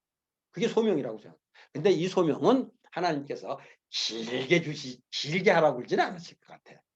저 같은 경우 보게 되면 길게 안 하고 그러면 그렇게 하는 과정에서 하나님께서 새로운 소명을 저는 주시리라고 생각합니다. 그래서 이렇게 소명을 발견을 하고 그 다음에 또 하나 생각해 볼 거는 그 다음 거요. 근데 소명은 그 다음에 우리가 소명을 생각하면은 요거는 사람마다 생각들이 많이 다를 수 있어요. 소명은 그러니까 예를 들어 목사로 소명을 받았다고 할 경우에 목사 소명 한 번으로 끝나는 거로 생각해요. 소명이라는 건 한 번으로. 근데 소명은 사실 평생 하나님께서 이렇게 부르셨다가 또 이렇게 부르셨다가 또 이렇게 부르신다. 소명은 지속된다는 거죠. 제일 좋은 예가 요셉입니다. 하나님이 요셉을 궁극적으로 뭐 하기 위해 뭘로 부르셨냐면 애굽의 총리가 되도록 부르셨어요. 그런데 애굽의 총리가 처음부터 총리가 된 게 아니에요. 제일 먼저 바로의 보디발의 노예로 부르셨다. 물론 성경에 부르셨다는 말은 없어요. 그리고 누구죠? 그 요셉이 노예가 되면서 하나님이 나를 노예로 부르셨다. 이런 얘기 하진 않았어요. 그런데 나중에 돌이켜 보면서 사실 요셉이 노예가 되고 싶은 마음이 하나도 없었단 말이죠. 근데 그때 하나님이 불러서 형들의 그 악한 행동을 통해서 이제 노예로 팔려가게 했죠. 그래서 그 노예로 일하게 됐어요. 그런데 그 당시는 몰랐는데 만약에 요셉이 노예로 팔려오지 않았으면 애굽의 총리가 될 수가 없어요. 노예로 팔려왔어. 그 다음에 두 번째는 뭐냐면 잘 아는 얘기죠. 주인 아주머님이 유혹할 때 그거 뿌리치는 바람에 억울하게 감옥에 들어갔죠. 그런데 감옥에 들어간 게 억울하죠. 당연히. 그런데 그가 감옥에 들어가지 않았으면 애굽의 총리가 될 수 없었다는 거죠. 거기서 술관원 만났기 때문에 가능했단 말이죠. 그러니까 이게 하나님이 어떤 일을 할 때는 사람을 부르시는데 기본적으로 아까 말한 대로 열정 있고 사회적인 필요를 채워주는 거를 통해 부르시지만은 그러나 경우에 따라서 하나님께서는 하나님이 임의대로 부르신다는 거예요. 그러니까 자기가 그 일을 할 때는 이게 제가 청소할 때 저는 굉장히 힘들게만 생각해요. 지금 돌이켜보면 제 인생에 있어서 그 청소한 한 6개월, 1년 기간이 저한테는 엄청나게 복된 기간이었어요. 돌이켜보면. 아마 저기도 그럴 거라고 생각합니다. 요셉도. 노예 무지 힘들었죠. 근데 돌이켜보면서 이야 그때 노예 이거 정말 하나님의 소명이었구나. 죄수로 들어갔을 때 얼마나 억울했겠어. 근데 지금 생각해보니까 그렇게 볼 수 있다라는 거죠. 다윗 경우도 마찬가지입니다. 목동으로 있다가 사울의 음악 치료사 역할을 하다가 장군하고 결국 왕이 되고. 그러니까 하나님이 한 사람의 인생을 통해서 계속 부르신다라는 거죠. 저 같은 경우 엔지니어 하다가 목회자로 불렀습니다. 근데 목회자로 불렀는데 또 아까 목사님이 소개했듯이 저는 이 지역교회 목회자로 하나님 부르시지 않고 일터로 부르셨다는 거예요. 그리고 이제 은퇴했어요. 이제 은퇴했으니까 이제 부르심 끝났나? 아니, 저는 끝났지 않았다. 이제 은퇴자로서 하나님께서 하실 일을 또 부르신다는 거예요. 은퇴도 소명이라고 생각해요. 그러니까 소명은 죽을 때까지 계속돼. 그러다가 마지막에 어디서 부르냐? 하늘에서 불러. 그러면 소천이 되는 거지 뭐. 우리 하나님은 계속 부르십니다. 그러니까 예를 들어서 여기 우리가 취업 한번 했다가 그러면 그 다음에 어떻게 되나? 이직, 전직 이런 얘기 나올 때마다 그러면 하나님이 부르시면 어떻게? 저는 이 소명이라는 거를 그런 의식을 갖게 되면은 이직을 하거나 전직을 할 때 굉장히 중요해. 하나님이 이 일로 나를 부르셨을까? 이렇게 생각하고 이직을 해야 된다는 거죠. 전직 같은 경우는 아예 직업을 바꾸는 거란 말이죠. 저 같은 경우는 직업을 바꾼 셈이에요. 엔지니어 하다가 목사가 됐으니까. 그런데 그때 사실은 이런 개념이 없었어요. 그래도 지금 돌이켜 보면은 그냥 내가 이 세상 일 다 버리고 하나님 일을 하려고 목사가 된 것이 아니라 돌이켜 보면 이 소명을 따라서 한 것 같아요. 저는 어떤 분이 그런 질문을 했더라고. 어떻게 목사가 됐냐? 저는 왜 목사가 됐냐면 처음부터 목사 될 생각 한 번도 한 적이 없습니다. 저는 엔지니어로 들어가서 직장일 잘해서 인정받았습니다. 상도 많이 받고. 그러니까 다들 엔지니어로서 아주 성공한 사람이라고 인정했어요. 근데 왜 간뒀냐? 하나님을 하기 위해서. 아니, 그런 거 아니에요. 나는 그때 거기서 전도도 하고 뭐 성경 말씀도 가르치고 다 했었어요. 근데 왜 간뒀냐? 나한테 안 맞더라고요. 엔지니어 일이. 그러니까 공장에서 무슨 일 생기면은 이걸 어떻게 고칠까 이런 생각이 드는 게 아니라 주여 왜 자꾸 곧장은 나나요? 이런 생각만 들더라고. 나한테 안 맞아, 안 맞아. 그래서 나의 평생 이 일을 하면서 이렇게는 내가 못 살겠다. 내가 정말 열정이 있고 하고 싶은 일 해야지. 뭐 하고 싶은가 했더니 성경 가르치는 일 하고 싶더라고. 그러면 어쩔 수 없이 신학교를 가야 되겠네. 그래서 간 거예요. 뭐 하나님이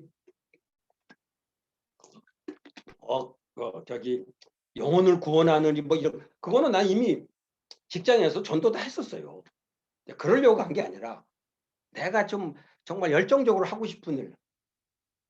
그래서 사실 나는 목사가 되고 싶진 않지만은 십자가 지는 심정으로 목사가 된다. 이런 사람 치지 마라 그래. 그거 안 해. 뭐 그런 사람까지 다 질 필요 없어요. 이거 정말 열정을 가지고 해야 되지 억지로 할 일이 아니에요. 이거.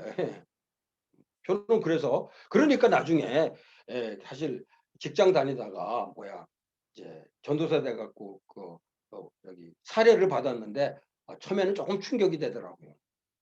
돈이 너무 차이가 나니까 이게 돈을 줬는지 안 줬는지는 모르겠어. 이게 너무 차이가 나니까.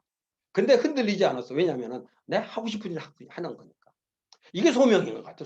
소명이라는 게 하늘에서 야 목사 되라 이렇게 부르는 게 아니라 이런 과정을 통해서 하나님께서 소명인 거를 확인시켜 주는 것 같아요. 그래서 이렇게 소명이 갖게 되면은 그래서 우리가 소명 의식을 갖는 게 중요한데 그렇게 되면은 어떻게 되냐면은 하는 일에서 예를 들어서 지금 내가 엔지니어였어요. 엔지니어가 소명이었다고 생각할 수 있었어요. 근데 거기서 의미를 발견했으면은 나는 안 가도 그냥 있었을 거예요. 의미를 부여할 수. 근데 도저히 못 하겠더라고요. 나한테 너무 안 맞는 거야. 그래서 사실 내가 어떤 일에 소명 의식을 갖게 되면은 조금 이제 이게 재미가 없고 좀 지루하고 뭐 이럴지라도 한번 이게 얼마나 의미가 있는지 한번 찾아보게 되고 그다음에 정그러면 의미를 부여. 예를 들어 이런 얘기도 하더라고요. 어떤 분은 청소하는 분인데 자기가 길거리 청소하는 사람이야. 야, 이거 정말 이게 의미가 있냐 하다가 어느 날 딱 떠오른 게 뭐냐면 하나님이 창조하신 지구의 한 모퉁이를 나는 쓸고 있다. 뭐 이런 거죠. 이게 의미를 부여하게 되니까 이게 부르심의 소명의식을 가질 수 있게 됐다. 그래서 소명의식을 갖는 거가 의미를 갖게 할 수 있고 의미를 갖는 거가 소명의식을 갖게 할 수 있다. 그 다음에 또 소명의식을 갖게 되면 어떤 요인이 있냐면은 하나님이 나를 이 일을 맡겼다는 의식을 갖게 되면은 일에 중독되지 않을 수 있다는 거예요. 그 말은 뭐냐면 사람들이 일에 많이 중독이 됩니다. 그러니까 어떤 분이 그런 질문도 했어요. 일이 많아갖고 교회도 제대로 못 가겠고 뭐 하나님 생각할 틈도 없고 그러면은 그 일은 문제가 있는 거예요. 하나님은 그런 일을 하도록 부르실 리가 없어요. 그러면은 조금 이제 수정이 필요하죠. 물론 일시적으로 일이 좀 많아갖고 조금 그런 경우는 있는데 그게 라이프 스타일이 돼갖고 계속 그렇게 일해야 된다면은 그거는 하나님의 소명이 아니에요. 그거는 뭔가 변화가 필요합니다.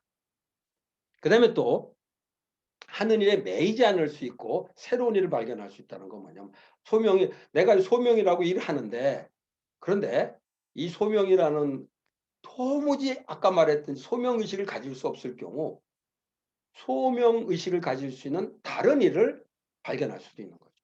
그게 이직이 되고 전직이 되고 창업이 될 수 있는 거예요. 그러니까 이럴 수 있어요. 아, 남의 밑에서는 정말 난 뭘 못 해먹겠다. 그러면은 새로운 일을 시작해야지. 창업이 되는, 그게 소명이 될 수 있다. 물론 이때도 저건 조심해야 됩니다. 은사, 적성. 그러니까 요즘 창업을, 제가 요즘 그 우리나라에서 창업하는데 아무나 창업하는 거 아니라고 생각합니다. 그쪽에 어느 정도 은사나 적성이 있어야지 창업을 시작할 수 있지. 누구나 창업하면 잘 된다. 그건 말이 안 돼요. 그래서 창업하면서도 하나님이 이 일로 부르시나 이런 걸 항상 생각해 볼 수 있어요. 이게 소명의식이 갖는 필요죠. 그 다음에 제일 재미나는 게 요 맨 마지막에 있는 겁니다. 그건 뭐냐면은 소명의식을 가지면은 현재 존재하지 않는 일도 만들어낼 수 있어요. 필요한데 지금 그런 직업은 없어. 근데 앞으로 이런 일들이 생길 거야. 왜냐하면 지금 4차 산업혁명 생기면서 옛날에 없었던 일인데 여러분들 혹시 아세요? 10년 전에 없었는데 지금 있는 직업들 무지 많습니다. 예를 들어서 저는 제일 황당한 직업 중에 하나가 저런 거 있었어요. 반려견 장례식장. 야, 그거 나 생각도 못 해봤어요.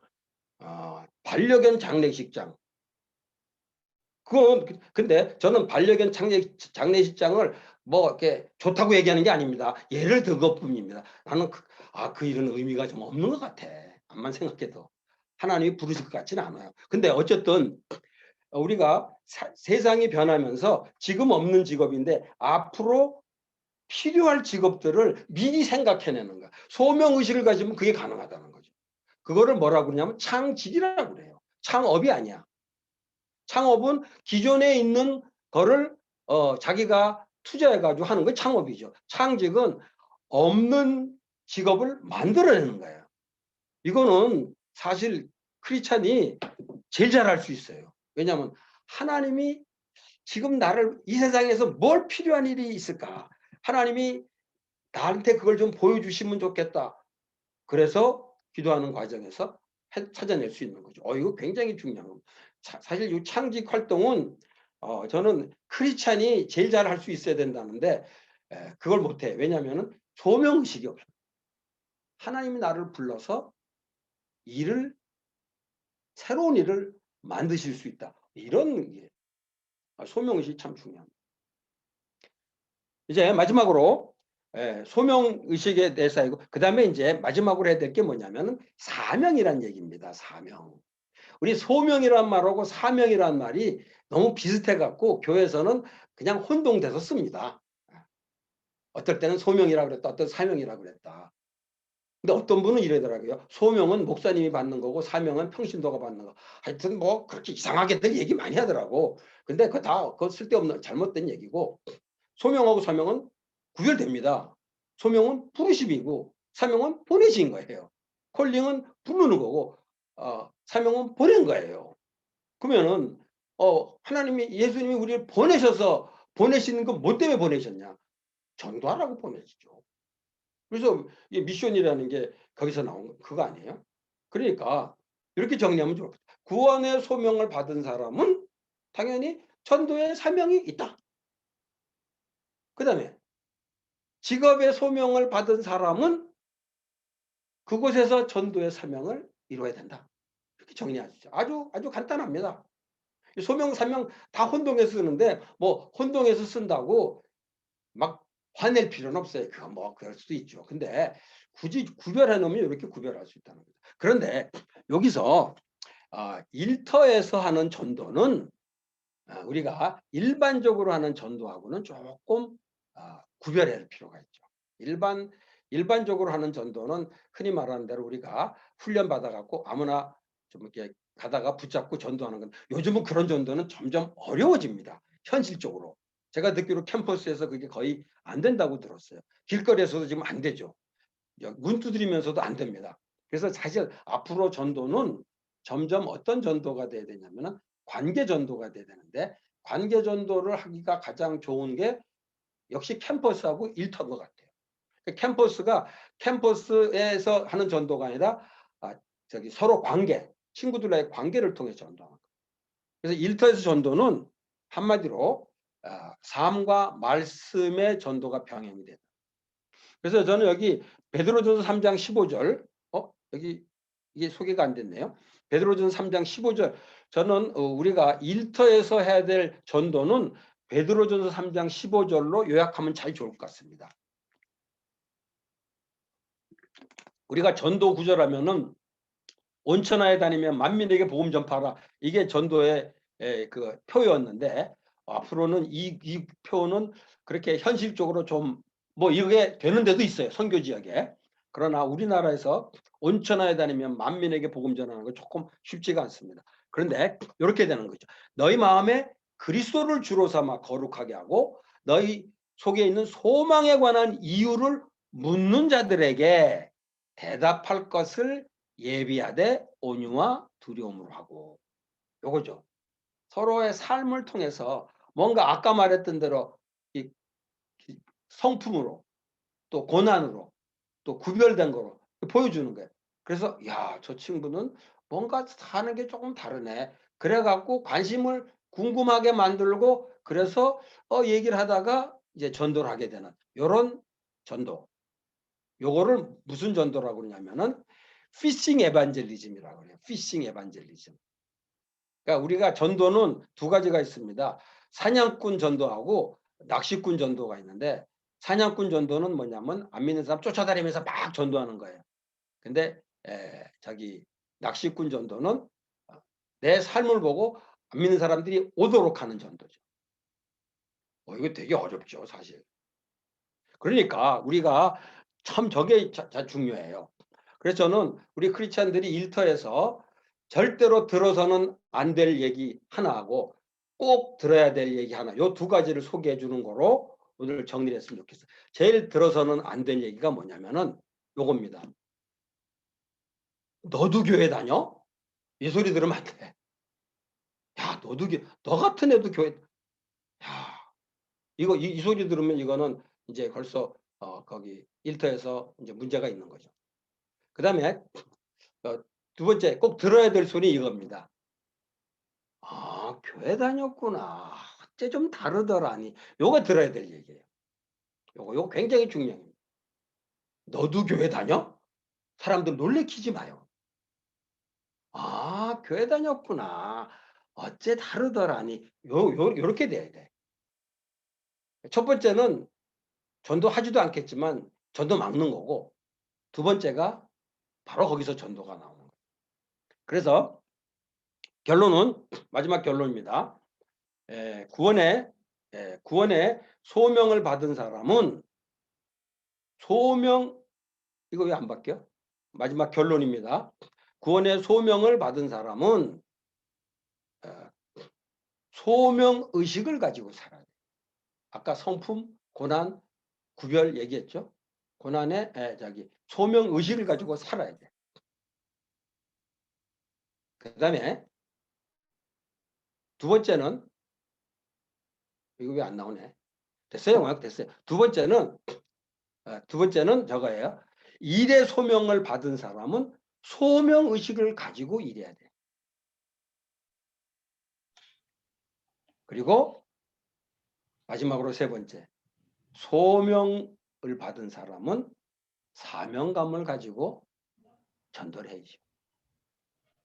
그게 일터에서 일하는 크리스천들에게 하나님이 기대하시는 모습이 아닌가 생각합니다.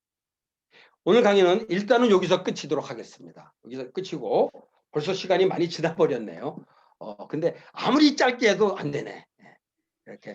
그래서 자, 여러분 잘 들으셨습니까? 강의해 주신 목사님께 우리 박수로 감사하겠습니다. 감사합니다. 자, 10분간 휴식했다가 화장실 갔다 오시고 10분간 휴식했다가 질문, 우리가 먼저 질문 드린 것이 있고요. 또 여러분들이 직접 각자가 질문하면 그 사람에게 우리가 오디오를 열어서 목사님이 들을 수 있도록 하고 우리가 또 질문에 대한 대답을 듣도록 하겠습니다. 10분 휴식하시겠습니다. 예.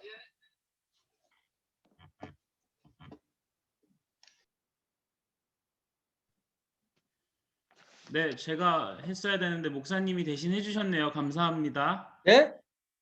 아, 아닙니다, 아닙니다. 예, 대신해 줬는데 광고를. 네. 네, 감사합니다. 제가 지금 계속 정신이 없어서 막 이제 그 기술적으로 좀 이렇게 모르시는 분들도 계시고 어려움을 겪는 분들도 계셔서 계속 이제 왔다 갔다 하면서 좀 도와드리느라고 좀 순서를 놓쳤습니다. 죄송합니다.